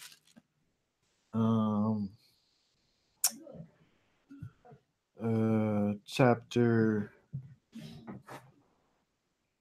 2, verse 25, and they were both naked, the man and his wife, and were not ashamed. Right? There was no shame, right? Because they were supposed to be together. That was before sin. Right? They was together, and they was together, and they were supposed to be together. And between the two of them, their nakedness did not bring about shame. What chapter and verse? That's 2:25. Yeah. But so I'm just saying, with the idea of nakedness outside of a relationship, there's shame. Now this version here, this version is interesting, but I don't believe the commentary that it has here. And I'll tell you why. So the commentary here, right? This is saying uncoveredness, and this says proof that she is not a maiden, indicating that she had previously been fornicating. Right. So it's connecting, and I can't even say that I wasn't always thinking about it this way, but I'm not sure if I could think about it this way, and I'll say, but when we look at this word here, erva, that has this association with nakedness, or even this word here, which is like the reproductive parts, this word padunda, it makes, so this, they're trying to say that the uncoveredness, the uncleanness is that this husband found in his wife that she wasn't a maiden. Proof that she's not a maiden. In other words, you can't make a war to a housewife. No. Sorry, no, I'm just joking, man. The proof. So this is saying that this uncoveredness is saying that he finds out that his wife wasn't a maiden. Right. What if you knew she wasn't a maiden when you married her? Well, all I'm saying is that this can't be saying that, because if he thought she was and then she wasn't, based on Deuteronomy 22, 20 and 21. Let's go there real quick. If she wasn't a maiden and he thought that she was a maiden, and then he found out that she wasn't, he found that she wasn't a maiden, like this commentary is trying to say here. 22, 20, verse 20. Yeah, because if the matter is true being that this is where it talks about the what verse is that? Let's go up here first. Yeah, when a man takes a wife and she shall go into her and shall hate her and shall make abusive charges against her and bring an evil name on her and say, I took this woman, and when I came to her, I did not find her a maiden. This is this command here. Yeah. And what you do if that happens down here in 20, if the matter is true that the girl was not a maiden, then you take her to the girl to the father's house, and the men in the city stone her. Right. You stone her. So So that's a whole different thing than this next one, which talks about you give her a bill of divorce and you basically let her. If I find that she wasn't a maiden, I'm not giving her no bill of divorce. I'm taking her back to daddy, and somebody gonna kill her. Right. So it's not that. It's not the same. So that's why I'm saying that word uncoveredness is dealing with you find some uncleanness in her, this shameful thing, where it's not don't have nothing to do with her maidenness at all necessarily. Right. You get because I wasn't just making her free and then okay, you wasn't a maiden. Here it's saying, why is it saying it? Because she has done wickedness in Israel to whore in her father's house. Purge the evil from out of the midst. I wasn't just making her free, like, okay, you could just go and marry somebody else. Right. She's done. Yeah. Right? So all right, so let's go back over here. Hey, that's what he said. So it wasn't that. And I'm also saying that I'm not sure that it had anything to do with necessarily sexual immorality either. Right, it could be her conduct. It wasn't. I'm saying that it wasn't necessarily the fact that she was just some loose woman either. Right. I don't think that was the uncleanness, because if we go back to chapter 22,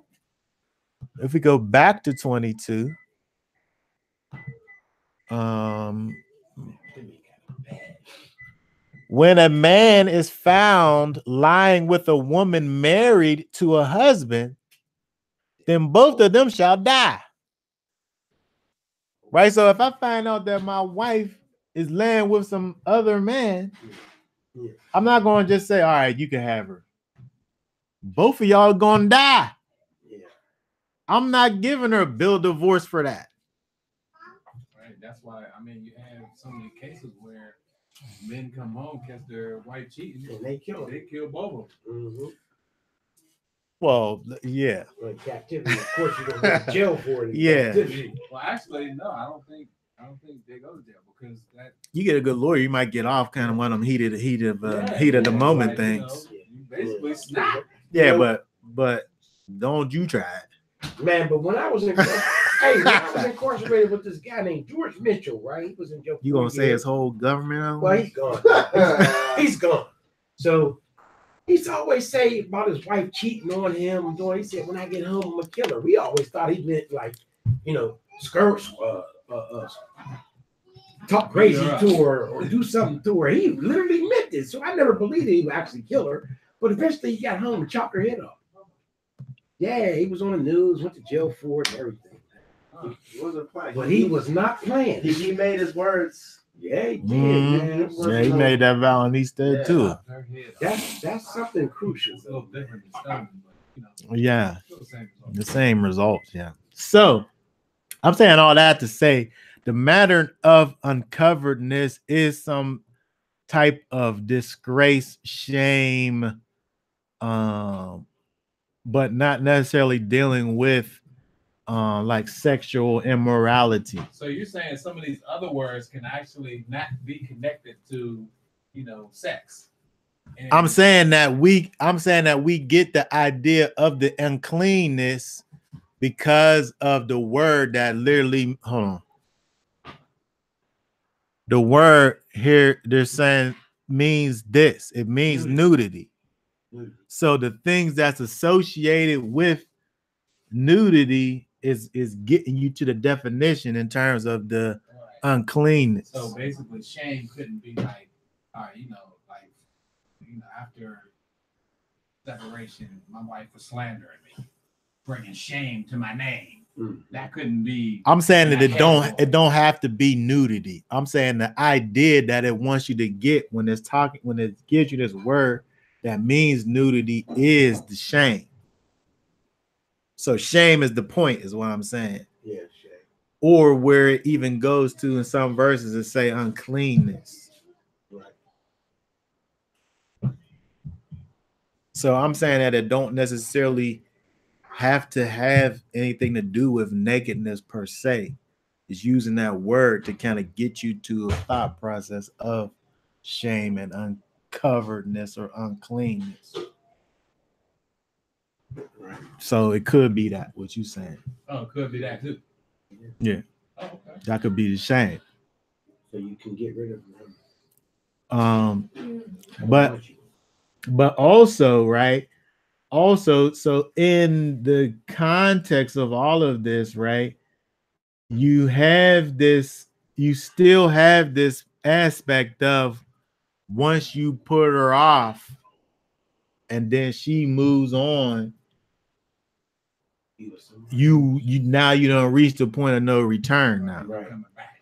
So I think because it's put like this and it's showing us two things. You had the ability to do it. Right.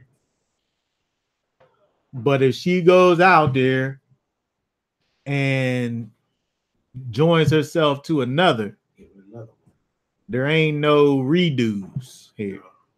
Don't go back. So the idea here, I think, is still putting it at a place of where I'm not going to have this separation just be because of just like, she don't wash the clothes that good, Right. or that can't be the uncleanness.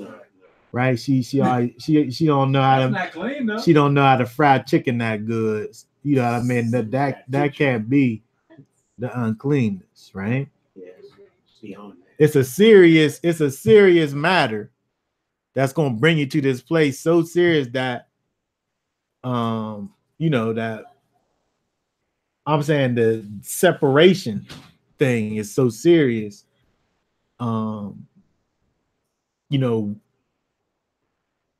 If she goes away and is attached to another, you can't. There can't be any redos. So I think that they had to put this in into the situation to kind of prevent these kind of frivolous things to say where this, because they didn't want for these, because you're not passing this woman around like property. Yeah. Like, oh, I'm done with this one. Here, you take her. Like, I don't want anything else to do with her here. You know what I mean? Where she's just going all around. Now, the thing that I'm not sure of when I look at this is that is there a type of defilement present already in her because of the separation and then rejoining again to the other one? Because of how it's worded. Hold on. You gonna laugh with the thought I just had. Because hold on a second. Hold on a second. So verse 2, and if she left the house and went to verse 4. Then her former husband who sent her away is not allowed to take her back to be his wife after she has been defiled. When did this happen? When did the defilement happen? When she left.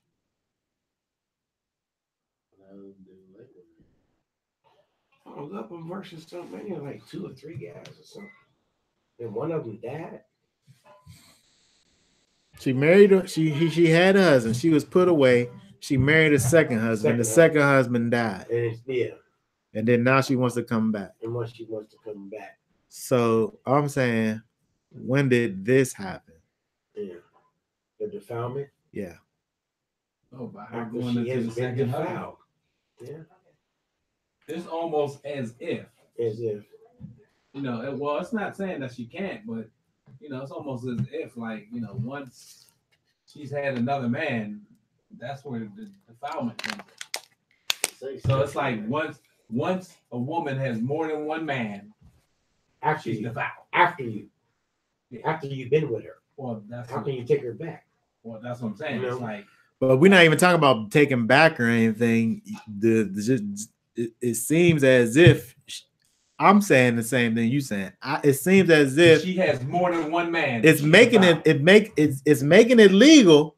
You could legally go and do the thing. Okay, yeah. But it's still saying that she's defiled. You can't, yeah. So it seems as if a woman has one more, she's laid with more than one man, she's defiled. That's what it seems like it's saying to me. I think it's the same thing. But you know what? In my darkness, right? In my carnal man, this is what makes me think about how crazy I was and how we worked to. All right, well, just keep it G-rated. I'm gonna keep it G-rated, but I'm just using my words wisely.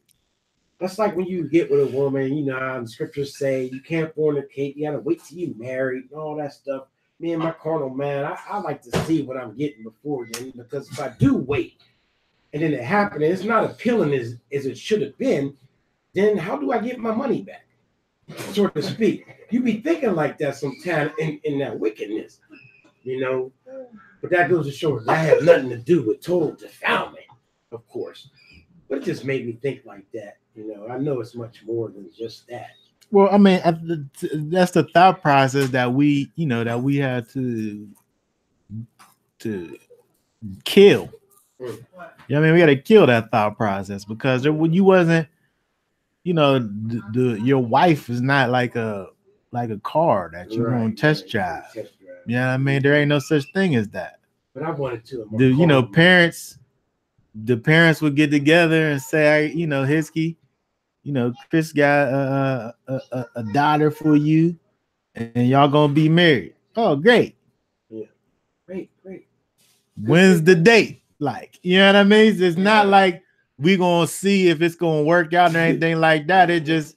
That's just what happens. Like you have the children, they got together, and then that was it. Like there wasn't no tests. But are you stuck? Listen, Ain't nobody test driving. But are you stuck with what you get? Yeah. It's not appealing. Yeah. So yeah, be careful when you choose. Well, then, exactly.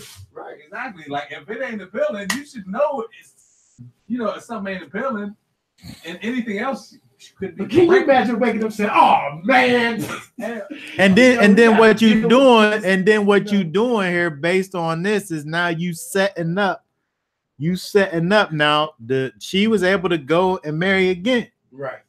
But that don't keep you from this verse 4 and having her to have been in this defiled state. Perpetuity. Christian person we know. You know what I mean? Once there's this new doctrine going around, called covenant spouse. Covenant where you make a covenant.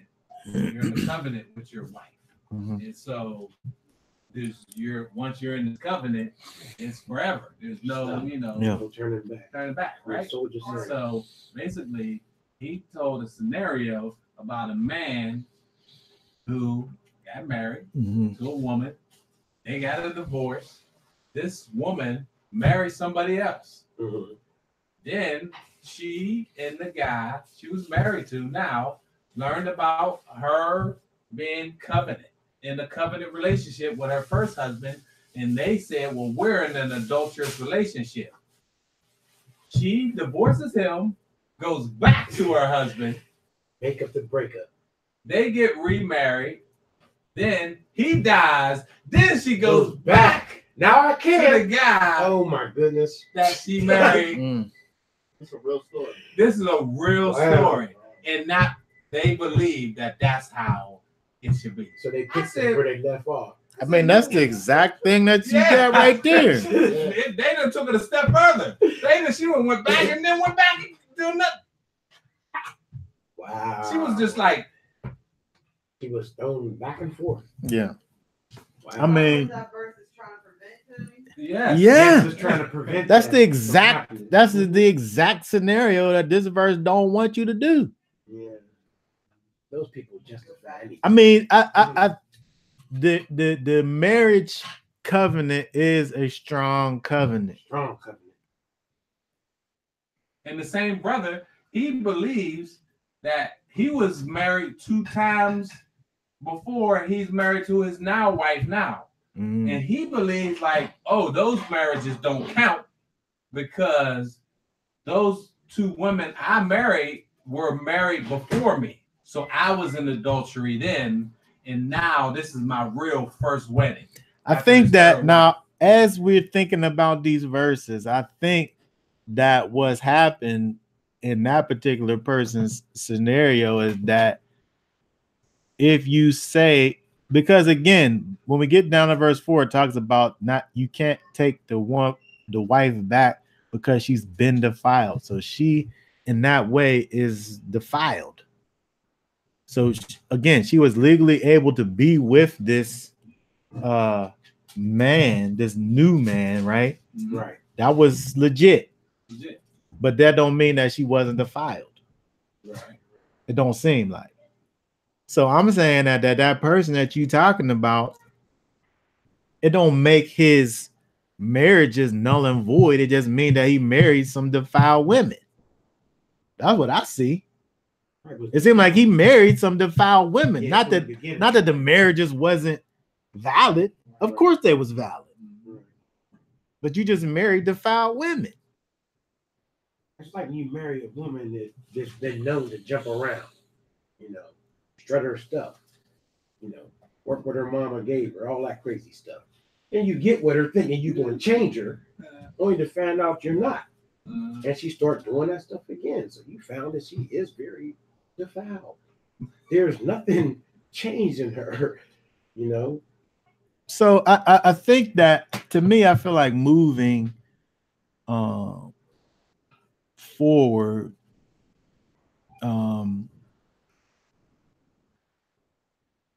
based on this, is not something that kind of diminishes the marriage covenant, but to me, I feel like it's giving it, it's strengthening it, letting you know that if there is going to be that separation, that woman is in a certain, you making her be this kind of, she has kind of a defilement on her that's just going to be on her. Mm-hmm.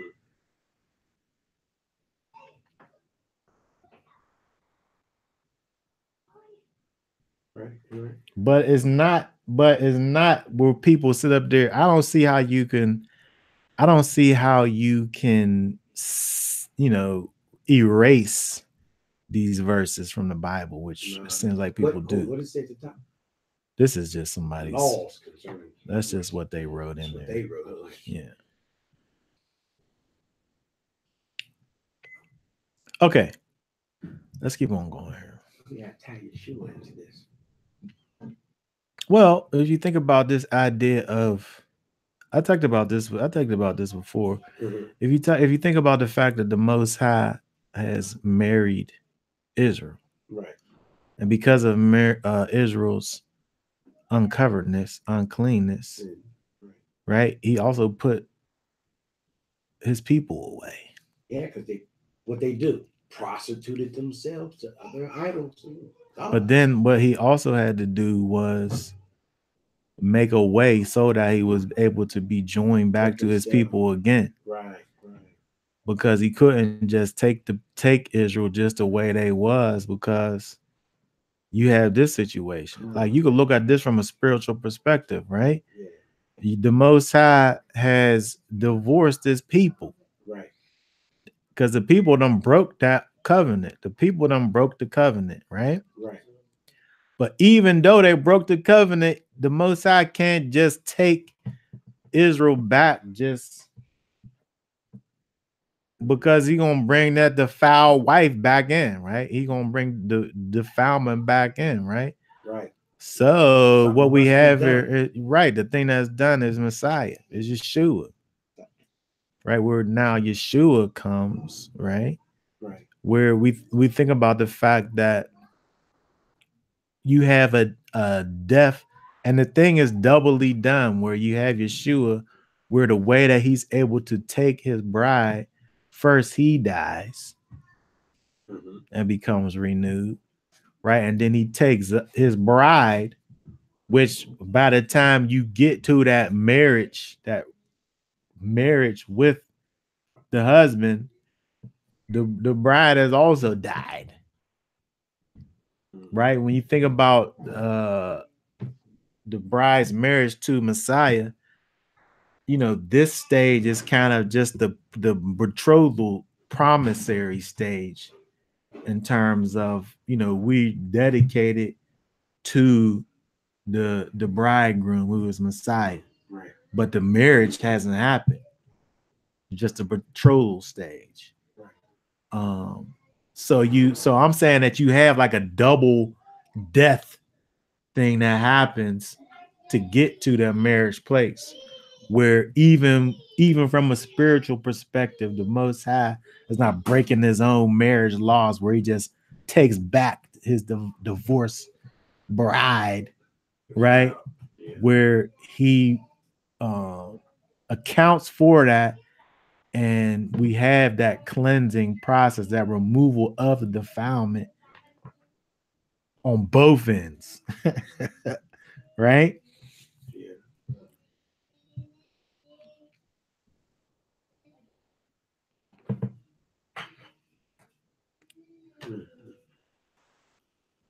Okay.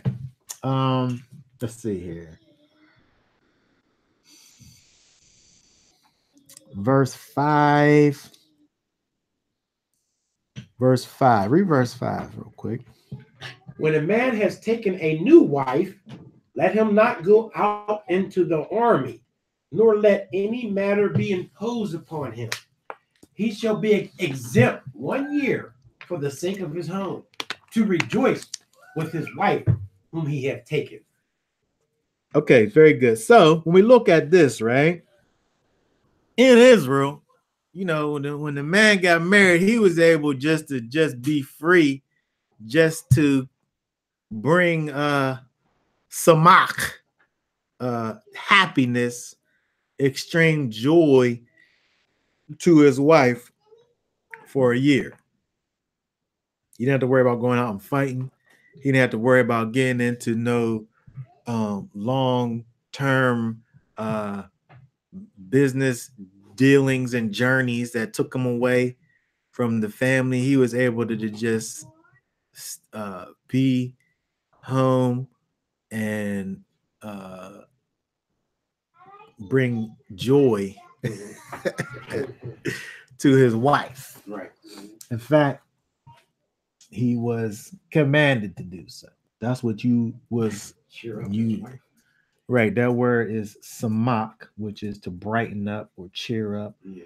or to be glee. Somewhere it talks about Sukkot, when you're supposed to utterly rejoice. You know, Sukkot is this happy kind of joyous time. You were supposed to bring that to your wife for a year, which, you know, when I look at this now, bringing this up to kind of a practical situation where you have these and, you know, just looking at this and trying to think about how this can be realized today, right? You know, because we sit up here, you know, we go out and we find our wife, and, you know, we might go away for a week or something, and, you know, we will rejoice for that week on our little honeymoon or something, or, you know, take a little long weekend or something like that. But then after that, it's back to the grind, right? But when we think about Yeshua, and this, we don't live like this. We should, but we don't. And I feel like we need to figure out a way to be able to get to this place. But when you think about Yeshua, right? Mm-hmm. Yeshua, let me see where that is. Where is it when you talk about? I think it's in John. What? Where he says he's gonna go. My Father has many mansions. Is that in John?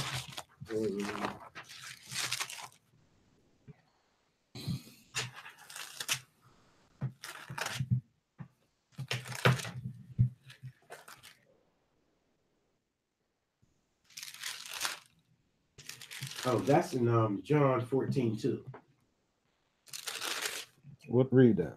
Um, Read 1 through 4.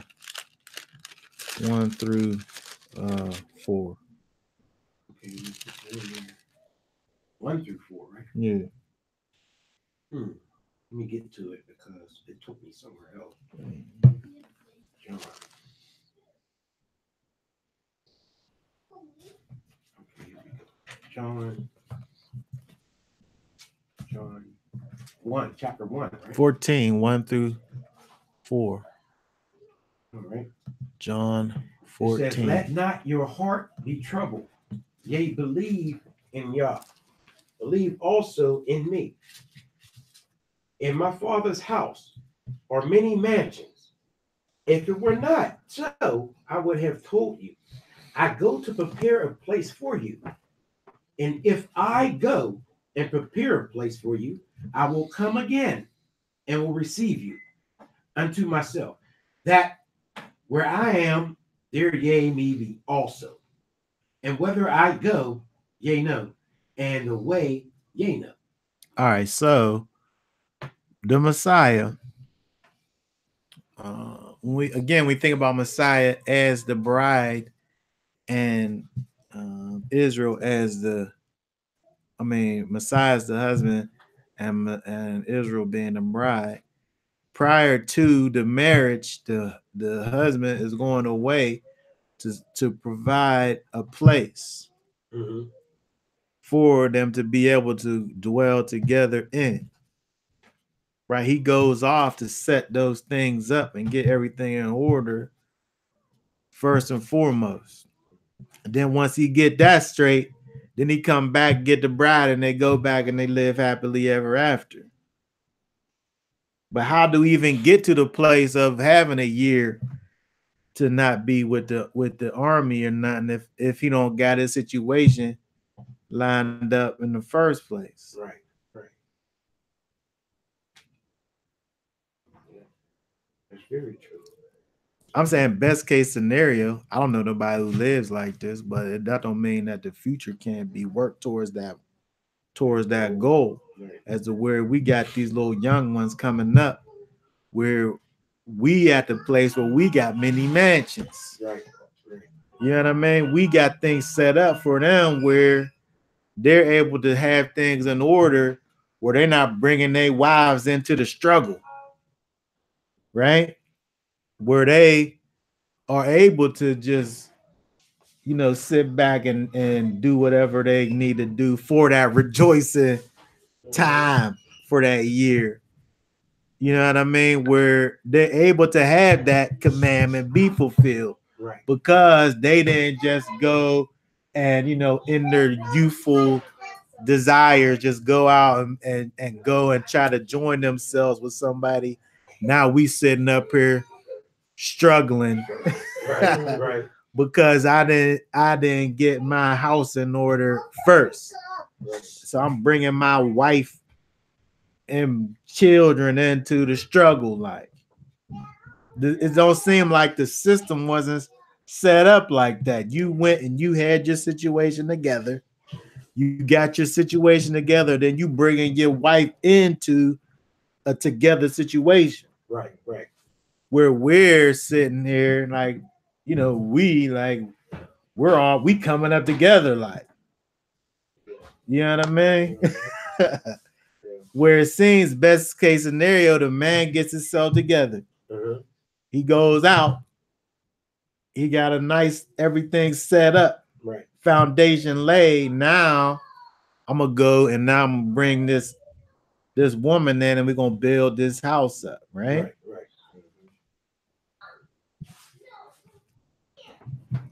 That's not what I did, but that I think is the model that we should push going forward. Right.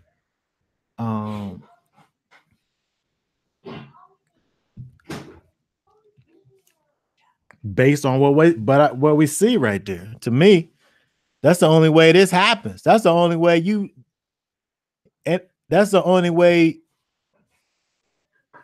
you see this thing over here in Deuteronomy. That's the only way that happens. Like they're not starving for a year. Right. They're gonna starve for a year, or is the stuff already set up ready for them? You know, that's what I think about it. Anybody have any thoughts on the situation? I was thinking about like wedding gifts. Wedding gifts. Yeah. What you mean? You know, like how parents could pitch in to help.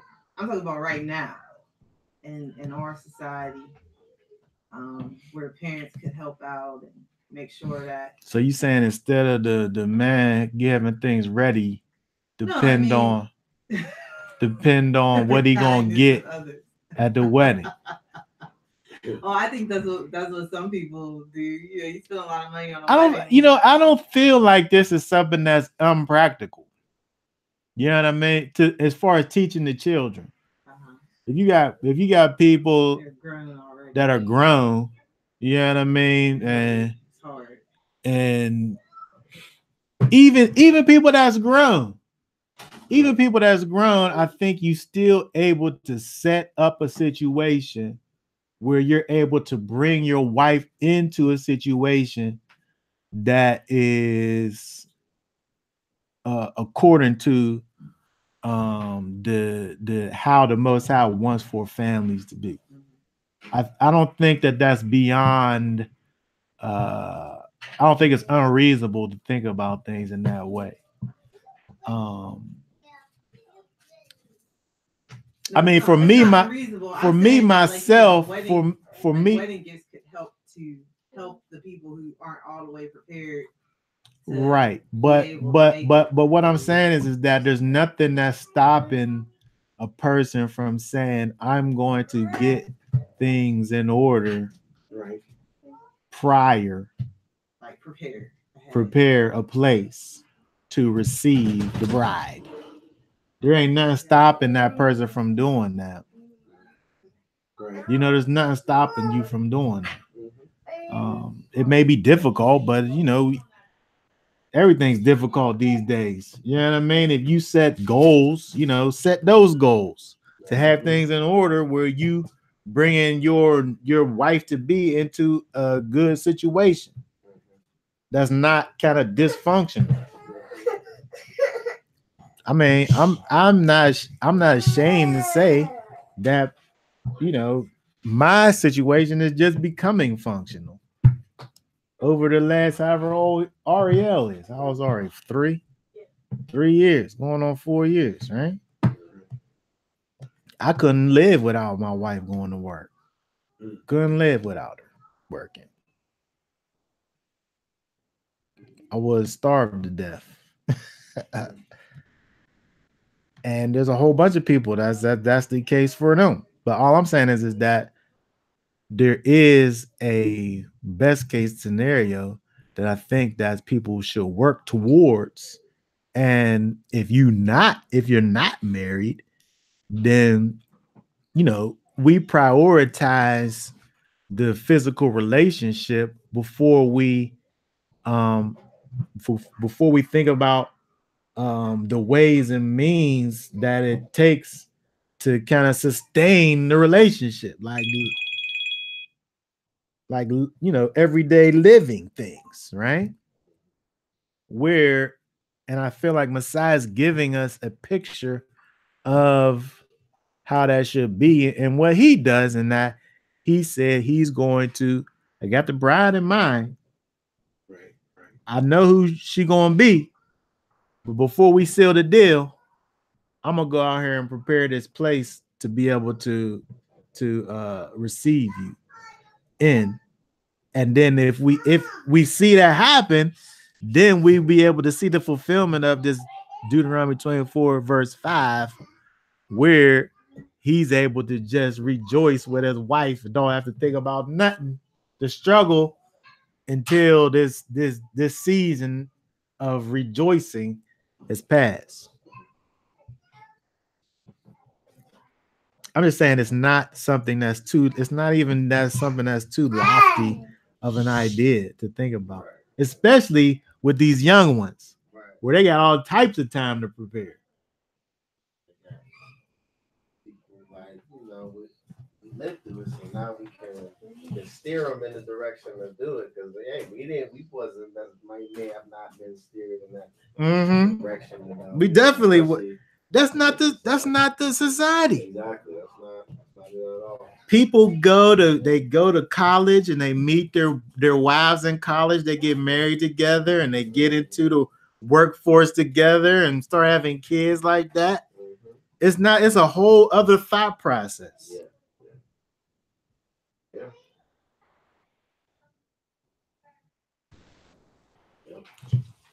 Okay.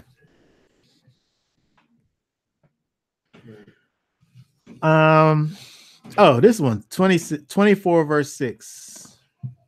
No one takes in pledge the lower or the upper millstones, for he would be taking a life in pledge. Okay. So when we look at this, if we don't know what these people are talking about, we don't really get this, right?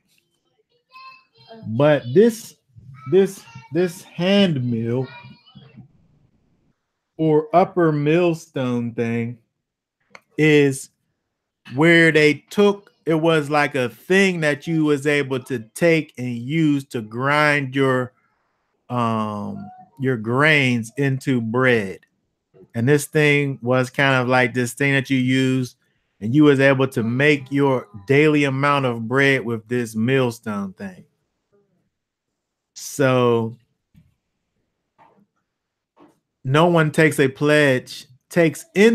So if you was to sit up here and say, I'm gonna go out here and I'm gonna do X, Y, Z, and if I don't do it, I'm gonna give you this millstone, which was the thing that was able to provide for you your daily provisions. So for you, it would be like your truck or whatever. You use that truck for work, right? But you're gonna sit up here and make a pledge, and if you don't do it, I'll just give you this thing. Right. That is the means by which you have your daily bread. I'm not supposed to take that, right? No one takes in pledge, for he will be taking a life in pledge. So I'm not even going to accept the pledge that you try and do to me if I know the thing that you're giving me is something that's your life's. That's why it says it's taking a life in pledge, because it's talking about the thing that you use to grind your daily bread. I can't even take that. Nah, I don't want that. Right. I can't take that pledge. That's how you get your food.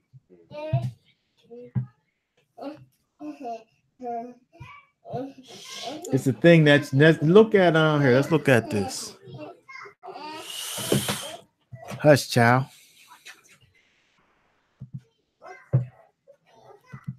Exodus 20. What is it? 22. How long is it going to take? Exodus 22. 25. 25 and 26. Read that. 26. If you take your neighbor's garment as a pledge at all, you are to return it to him before the sun goes down. I remember we read this before. Move it up a little bit. What did I say? 25 and 26. No, you said 25. If you do lend silver to any of my people, the poor among you, you are not to be like one that lends on interest to him. Do not lay interest on him. If you take your neighbor's garment as a pledge at all, you are to return it to him before the sun goes down. So it's the same concept as if you sit up here and pledge me your garment, but you need it to get back home, or else you're gonna be cold or naked, right? Right. I'm supposed to get that thing back to you before the sun goes down. Right. So that you can have it whenever you leave, when you're done working. It's the same concept where it talks about the the wages, right? It talks about if you work for me today, I'm gonna pay you today, and not have you had to wait until tomorrow, Right. for what you did today. Right. It's the same concept. So when we look again back at the other thing, I'm not even going to accept that pledge from you, that thing that is your livelihood, the thing that and I think that's good because we already had the idea of you making vows in the first place. But if you're dealing with people who you have relationships with, you should be at a place where you're able to sit up there and recognize what's going on and say, wait a second, we gotta figure something else out, because I'm not even sure if you're able to even meet these requirements, right? It seems like in Deuteronomy, it's not even dealing with you making the pledge. It seems like is somebody receiving the pledge. I don't know if I'm thinking about that in the right. That's what it seems like to me. It seems like that's dealing with the actual person. If it says no one takes takes in pledge the lower or the upper millstone, for he will be taking a life. And it seems like that's the person, the receiver of it, right? Right. Not the giver necessarily, but me, the other one, right? Right.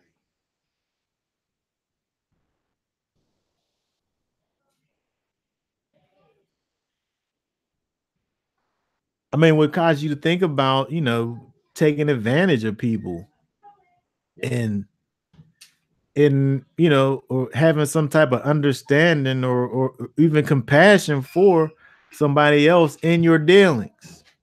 Is aware it don't got nothing to do with me. I don't really care if you want. I need a new upper millstone anyway. Like, you know what I mean? Right? We can't be on that. So again, we look at this, we see we're able to see how the Most High operates, right? And his character, right? He's instructing. We see both going on, instructing the individual to be wise in how they're making these pledges and promises, but also the person on the other hand who's not even making a pledge or a promise, but is mindful of the pledge or the promise of someone else.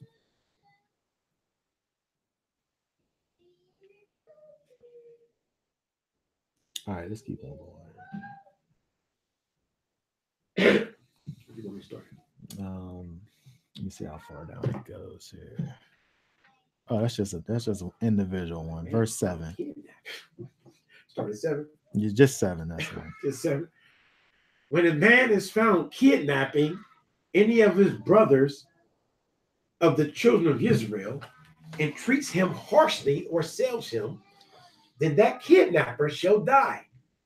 Thus you shall purge the evil from your midst. Woo. Woo. Pretty crazy there. Yeah, that's something. Purging the evil from your midst. So, I mean, that literally is there. I think that word literally is. Let's see, did I look that one up? Yeah. Had to put that in for what they did with Joseph. Yeah. Right. Right. They literally kidnapped their brother, didn't they? Yeah, they did. And they sold him. Yep. They did all that whole thing. Is Exactly. That's they treated him harsh. They kidnapped him. They treated him harshly and sold him. And sold him. That's for Joseph right there. Oh my goodness. So again, I don't really know how we live in a different time, in exile. We don't have a nation. I mean, there's definitely kidnapping going on these days. You know, with these little people from other places, and even people from here. The little like that was some statistic with little black girls across the nation, and they don't talk about it, or yeah. It's crazy where this stuff you think about this stuff that don't you think ain't going on, but it really is going on. But when you look at this and you see how Israel operates in terms of this idea of purging evil, Israel didn't play around with these wicked people. You know what I mean? It wasn't a slap on the wrist for kidnapping people. Like, that person gonna die. We got these unjust so-called justice system that operates in this nation that we're in, Right. and you got these people. I remember saying a couple of weeks ago, the young girl who killed somebody who was like her sex slave, and then she got all these years in prison. Like how crooked is that? Yeah. And this is the place that we live in. You know what I mean? These people is wicked. Like, we're able to look and see right ruling and how things are supposed to operate, and then we're also able to see the place where we live at and how they operate, and it's a big difference between these laws that these people have in this land and right ruling, what we see in the scriptures, right? They're some of the most wicked stuff. Now, I mean, granted, we do got the scriptures that got all these laws for do's and do nots. I don't know. I feel like, for instance, how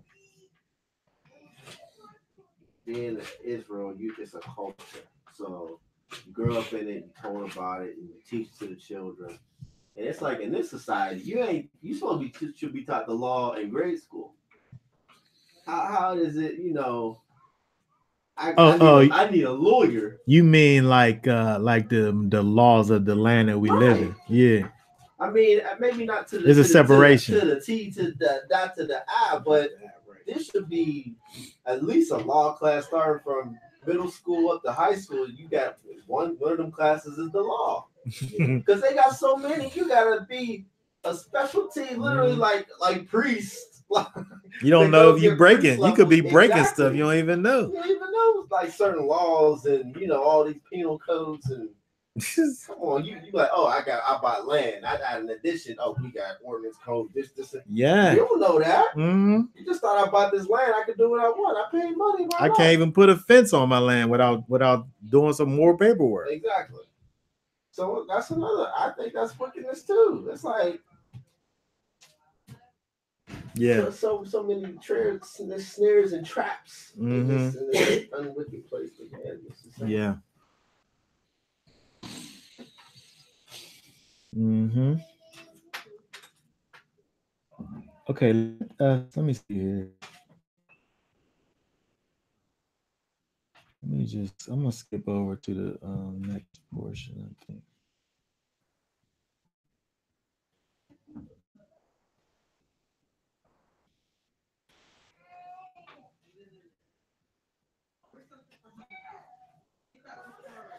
Let's go over to 25.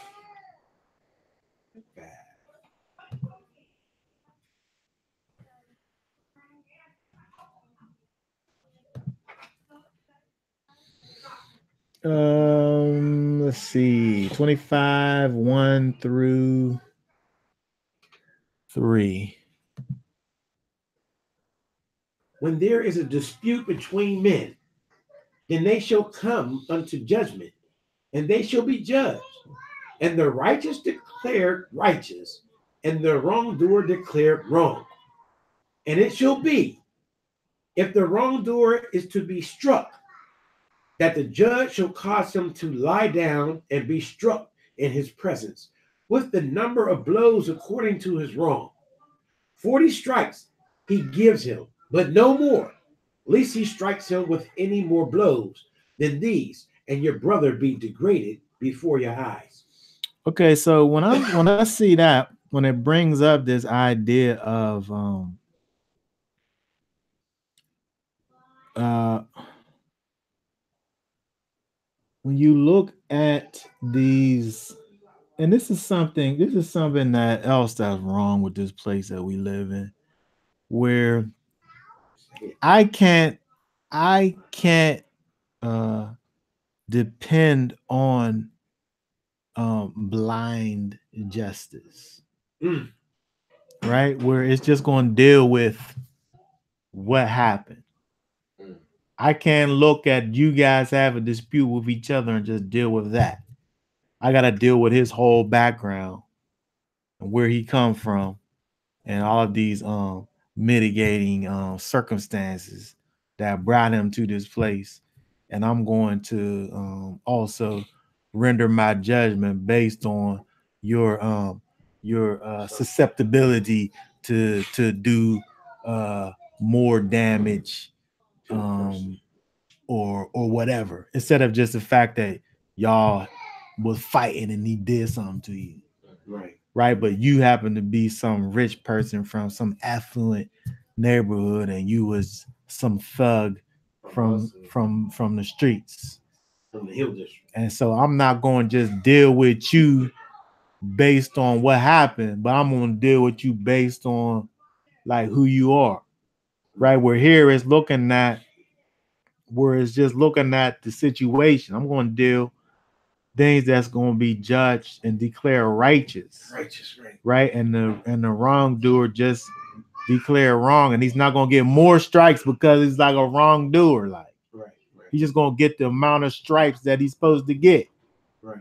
I'm not going to give him more because he's from Belsuver. Like, right. I'm not going to give you less because you from the good part of town and you live like in a little cul-de-sac somewhere. Right. And the judge was righteous. You know, we supposed to have upright. I literally hate when I watch on the news and you see there was a shooting somewhere. Right. Somebody's died. Some young person gets killed. And they talk about him being a drug dealer. As if he deserved to be dead. Right. I hate that. As if it was justified. Like one thing don't got nothing to do with the other. If he's like at a restaurant or a movies or something, and somebody kills him, and but he was a drug dealer and he been to jail 10 times. Yeah. That's what they do when the police kills a black man, right? Yeah. They dig up all the news, digs up all of his dirt. Oh, he didn't pay his child support. Oh, he was a horrible person. He jaywalked. To justify him being murdered. Yeah. That's a shame. And it's worse, like when they still have a story like that, and like, they'll put it on, because I follow all the Pittsburgh news channels on Facebook. And, right. You know, WPXI posts a story like that, and you go to the comments, you got all the Gentiles, and they be like, "Yeah, that's." I hate that. I'm rallying them up. Yeah, you're right. I hate that. He deserved to die. Get rid of him. Blah blah blah. Been done, I hate that. Ever anyway. Right. Like no, but if it's they people. Oh, it's a travesty. Yeah. Tears. Got him help or. He should have listened to the police. Always when they come to them in their community, they snap out. Look at the crack cocaine. They ain't say nothing when it was in our ghettos and hoods until it hit theirs and their children, their sons and daughters start messing around. That's crazy. It became a serious problem then. But it was only us. They didn't care. Yeah, that's probably that. You know? They talk about, let's get them help. Let's open more centers. Right. Mm-hmm. Yeah. But us, that heroin, lock them up. Them heroin is tearing them up. So again, when I look at this, it caused me just to think about just uprightness and righteousness and judgment, and it's something that you don't see that. It always matters. It always matters to these people, your background And it don't got nothing to do with what just happened. Right. Just give me my 40 lashes for this thing that I did. Right? It don't got to be about all this other stuff because I'm not being judged based on that. Now I'm being judged on this thing right here. Action, yeah. But we don't have righteous judgment, right? We don't have that. That big old that lady that's holding the scales with the blindfold on. That thing is lifted up a little bit. She can see down at the bottom. Yeah, she could peek. She could peek. But you're right when you said there is no righteous judgment. Because the event that happened about a month or two ago about the young brother that went into, I wouldn't even say a camp, just the area of land, something like a Jim Jones setting, but they were supposed to be Israelites that did not keep the Sabbath. But they accused him of doing certain things that eventually he did not do, but they took his own wife off of him. And according to Deuteronomy, they did whoop him and laid him down and gave him lashes. But the way they did it, it was heard being done. They broke his jaw, kicked him in the ribs. They didn't get him lashes, you know. So it was unrighteously done. And then the motive behind it was very deceptive. These people are out of their mind. They take the scriptures and play with them. Like you used to play house when you was little or school teacher. They do the same thing, but they just take these scriptures and set themselves up as these biblical characters. Yeah. Without being righteous about it. Yeah, they try to set up these righteous laws and commands, but they doing it in an unrighteous way. Yeah. Which is, it's perversion. It is perversion. But that's what we got to deal with these people. Okay, let's look at these Levirate laws and then be done with this here. This is interesting here. Which one? First, let's read from verse 5 through 10. All right, roll with me. When brothers dwell together and one of them has died and has no son, the widow of the dead man shall not become a stranger outside. Her husband's brother does go in to her and shall take her as his wife and perform the duty of a husband, brother to her. And it shall be that the firstborn son which she bears does rise up for the name of his dead brother, so that his name is not blotted out of Israel. But if the man does not desire to take his brother's wife, then let his brother's wife go up to the gate to the elders and say, my husband's brother refused to raise up a name to his brother in Israel. He does not agree to perform the duty of my husband's brother. The elders of the city shall then call him and speak to him, and shall stand and say, I have no desire to take her. Then his brother's wife shall come to him in the presence of the elders and remove his sandals from his foot and shall spit in his face and answer and say, thus it is done to the man who does not build up his brother's house. And in Israel, his name shall be called the house of him who had his sandal removed. Woo! Woo! Yeah. So I mean, we don't necessarily relate to these kind of ways because we separated from the land and from the our ways that we live, but they had this this Levirate laws where if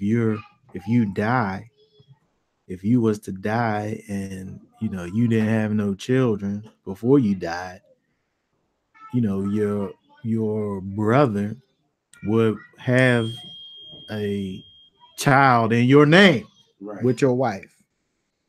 Well, your former wife, because you're dead. Now is that brother, like well, it talks about in your so the way that they lived, right? So it starts off, what do we start on? Verse 5. It says, when brothers dwell together.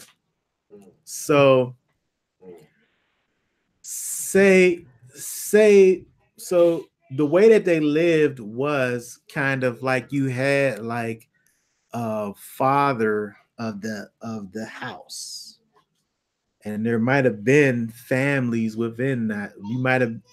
You might live with your father and your brothers all live in the same kind of maybe not the same house, but kind of in the same property or something where your brothers. So I think that it could either be physical brothers or kind of adopted brothers. But it was like a family situation where it was done with your physical brother because you want to be able to. The point was for that brother's name to go on. So I think it didn't probably necessarily have to be physical brothers necessarily, but I think that's what it was. But it wasn't exclusive to that. But the point was is that one that was dead, that his name would keep on going. And so that firstborn again would be, even though it came from you, it would have uh that dead brother's name. But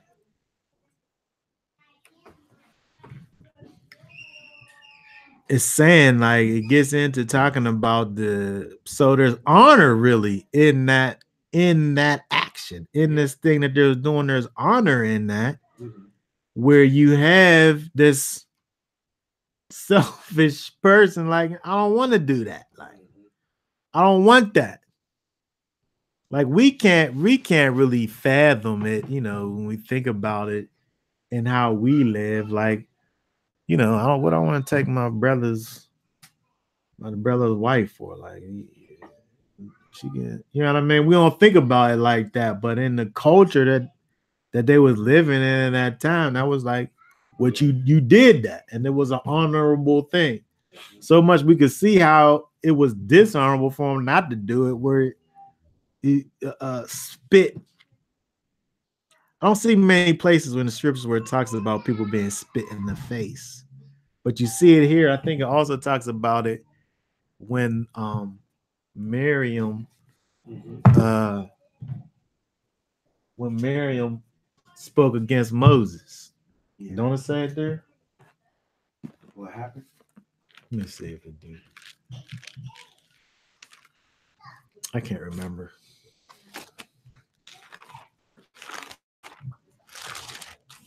Where that happened? Numbers.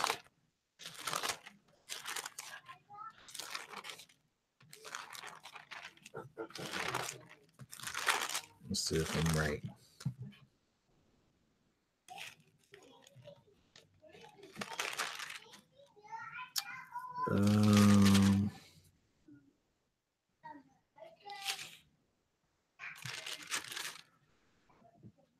Let's see here.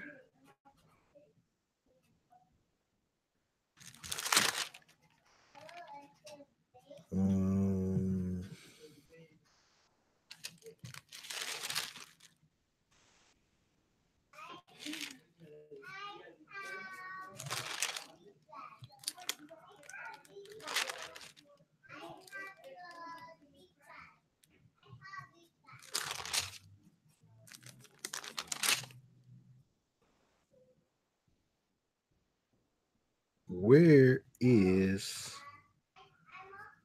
Oh, what are you looking for?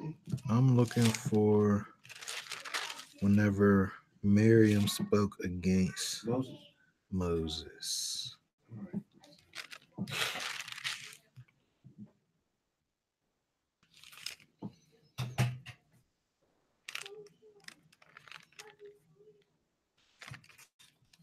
Thought it was in Numbers. Here we go. Yes, it is Numbers. It's Numbers 12. I didn't go back far enough. Matter of fact, number 12:1. Okay, wait.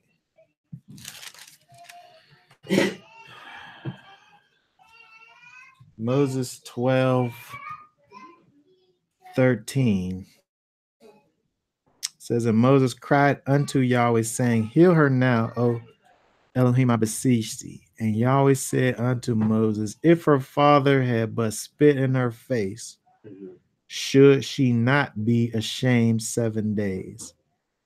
Let her be shut out of the camp 7 days, and after that, let her be received again. So the Most High just refers to the idea of being having your face be spit in as a shameful thing, and then we see it again there with this. When she spoke out with this because brother. he married an Ethiopian woman. Well, it wasn't necessarily because of that, but Because it says it in verse 1. yeah, but then she don't say nothing else about that. She was talking. It was more about she brought that up. Yes, yeah, she absolutely brought that up. Oh, okay. So But that's she didn't go into that. So it's like a boiling point. That's like I have other reasons to say something. Yeah, you married this other woman, but but what was she talking about? Is yeah, we hear from Yahweh too. Like someone told my wife to be that how does Yahweh talk to you? How did he give you interpretations? I said, man. I said, don't even respond to that foolish talk. Okay, so again, we look at this, and when another thing we see with these laws here in terms of the brother and his wife is the idea of kind of you're in what it is that you're leaving behind, your inheritance, your it's important in Israel, I would say, with our seeds, with our little sons and daughters that we leave behind, those that keep our names going. You know what I mean? The things that we set up and instill in them, what they're able to learn from us and keep going. The Most High is concerned with our family legacies, right? He leaves and makes commandments, with those in mind, and this is a perfect example of that. And I think it's important for us when we see commandments like this, maybe we're not following it out like this, but the thought behind it in terms of kind of keeping, creating that family legacy. Like, what is it that you are leaving behind? You know what I mean? What is it that you set up? How will you be remembered? Like, what heritage are you setting up to be carried out? It seems like there's great lengths that's been implemented here to assure that this person's name wasn't erased. And you see the same thing with the daughters of Zelophehad. It's the same concept where he only had daughters. Well, how are they able to keep his name alive if there's no, if he never had any men? Like, it's still that idea of that family legacy moving on and being established and moving forward. So, your family is really the most important thing you got in this world. Is your family. I'm saying your immediate family. And we see here where it's a command that we don't think about. To me, I feel like this commandment causes us to think about the importance of family that we see in the scripture, and the weight that the Most High puts on that. And for me anyway, it causes me to think about the importance of it and how I should cherish this thing and cultivate this thing and shape it and mold it in an honorable way so that they can just keep on going. It's like a machine that you making that you want to be able to work and keep on working after the fact, like but as human beings, of course, but you know what I mean. Um, that's just what I thought about the situation. Okay, let's see. Okay, all right. So, all right. Well, then you shall cut off her hand. Your eye does not pardon. Is there more? That's what she said. That teaches the Torah gives. The Torah says that a woman can physically fight a man. Because it gives you these parameters, quote unquote. No. I told her that was totally and utterly ridiculous to even say or think. So she could just do anything except for take hold of his genitals. She can do everything else except that, huh? Help, baby. Just don't touch his privates. Throw somebody, get an object and swing. That's just weird. It's weird. I told her what you had said, that it's a Torah command about men fighting. Right. It's men. It's not. That's like It's not a right. It's not a command. It's not a command that's telling you how a woman is supposed to fight a man. It's not about a woman fighting a man. It's saying if she jumps in, probably she should have even been jumping in. The men are fighting. You know what I mean? He should just take the L, I would say. Take the L, but hey, I didn't have other wives though. They had jumped in. You know, I had to tell them to chill. I can't go for that. No. I think you just take the L, I would say. What you think? Wait. You know, women are emotional, so you know they going to jump in. You know, love make you do the wildest things, though. Tony, you would rather somebody beat you up than me try to jump in and help. Yeah, I would. I'd rather take the L than have you come and rescue me. Is that pride? Yes. No. Hey, what you I ain't think? taking no L. You know why? You know why? Because I forget his name, man. He was a warrior. He said, you know why I take my wife with me when I go in battle? He said, because she's by my side through everything, thick and thin. He said, I will not leave her at home to be raped and pillaged by those heathens. I had to think about that. I said, wow, that's some deep stuff right there. But I'm just going to take the L.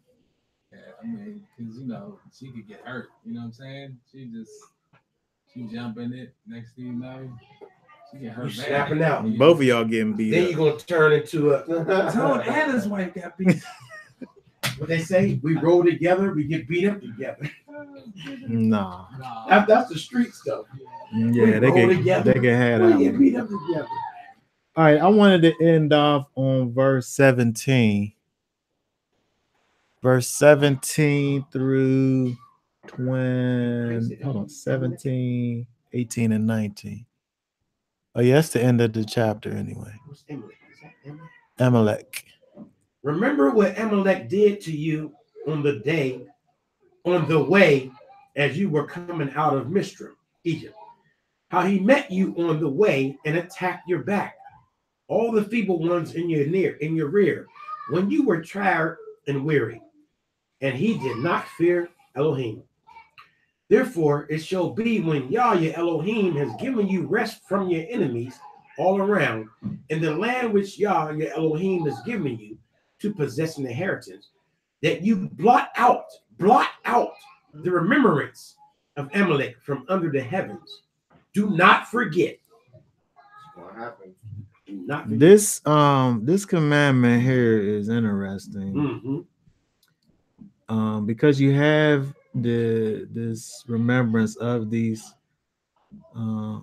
wicked yet cowardly people who came up and attacked Israel from behind, where it would be the elderly and the children and the women from behind. Um, you know,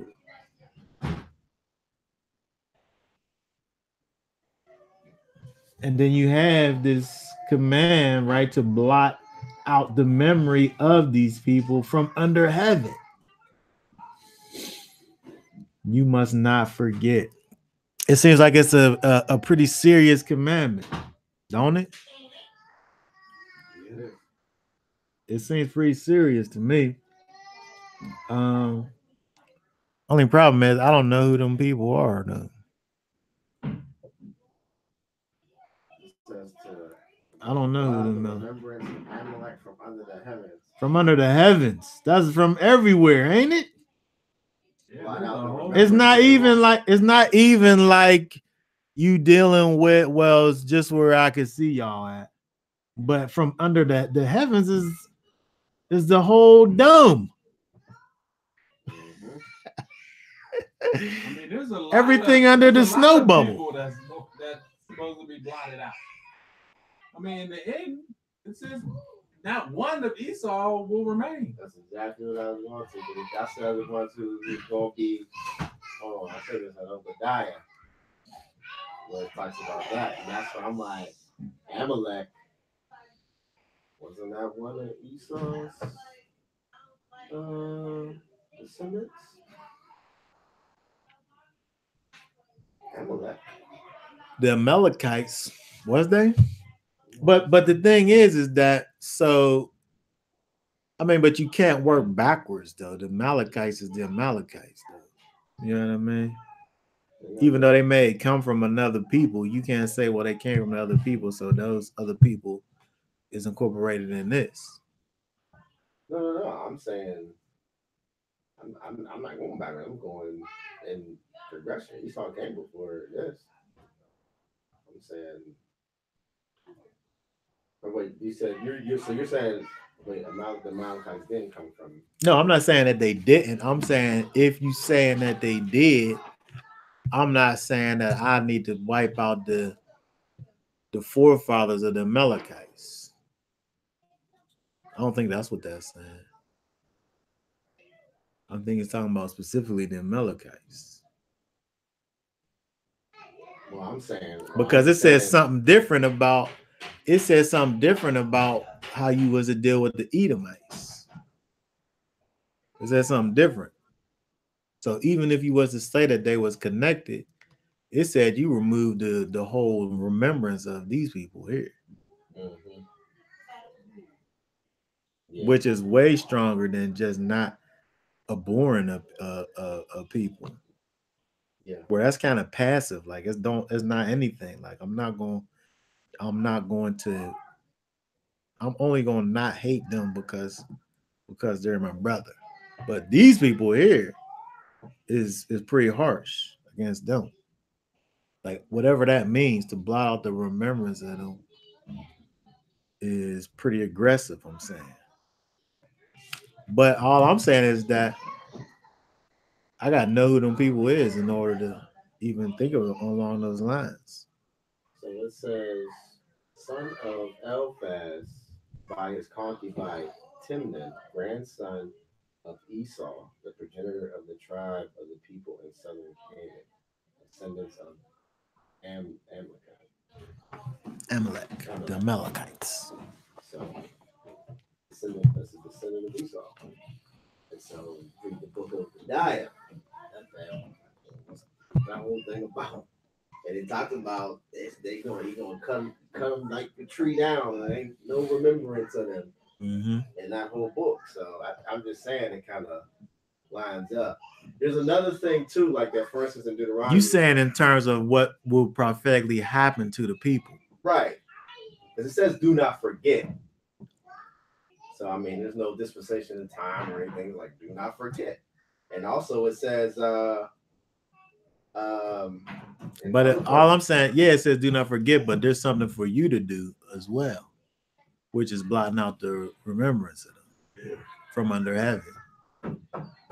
What you mean? Something for me to do or something? Yeah. Or therefore, it really matters. He's giving you rest from your enemies all around in the land which Yahweh Elohim is giving you to possess as an inheritance, that you blot out the remembrance of Amalek from under the heavens. He didn't say, I will blot out the remembrance of Amalek from under. He says that's what you supposed to do. Right. So you saying that Amalekites was people that dwelled in the southern areas of Canaan. Yeah. That's what you just looked at. So they were supposed to go in there and destroy the whole remembrance of those people from that land. And who was some of David's arch enemies? He was always at war with the Edomites. What about the Amalekites? Who was the one that Saul went up against and fought and ended up not killing all of them that he was supposed to have killed? Was that them? Was that the Amalekites?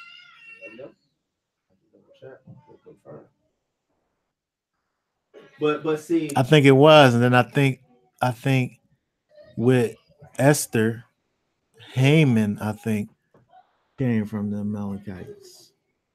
You say Esther came from the Amalekites? No, Haman, Oh, the arch nemesis of Esther.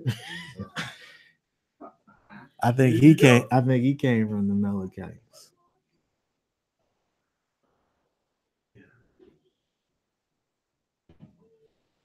yeah, there was. So it just seems like you have, all these instances where the people ended up suffering as a result of not getting rid of all of these people that they were supposed to get rid of. They did the exact opposite. You supposed to go in there and kill these 7 nations and never marry them, and they would be marrying them. And then you're supposed to get rid of these people here, blot out the remembrance of them from under heaven, and you didn't never do that. And you almost had the whole Israel be eradicated as a result of your disobedience. And look at it now. They say that a lot of the people believe that Amalek today is the people that call themselves Jews today.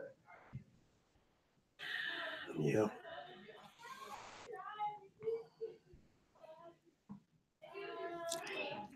Yeah.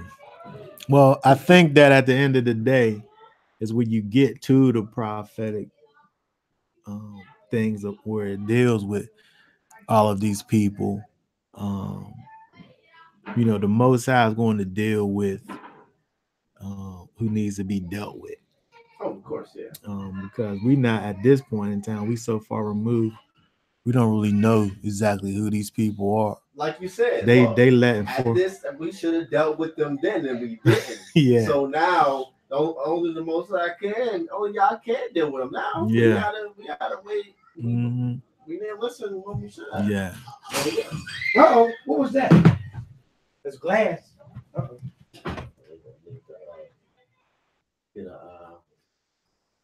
I don't see nobody over there. What happened? You got it?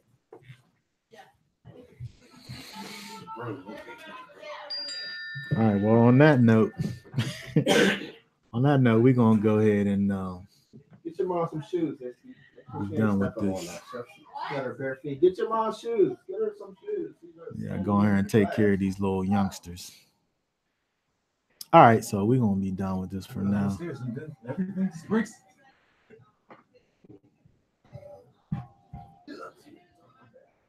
If I can get this cursor over here.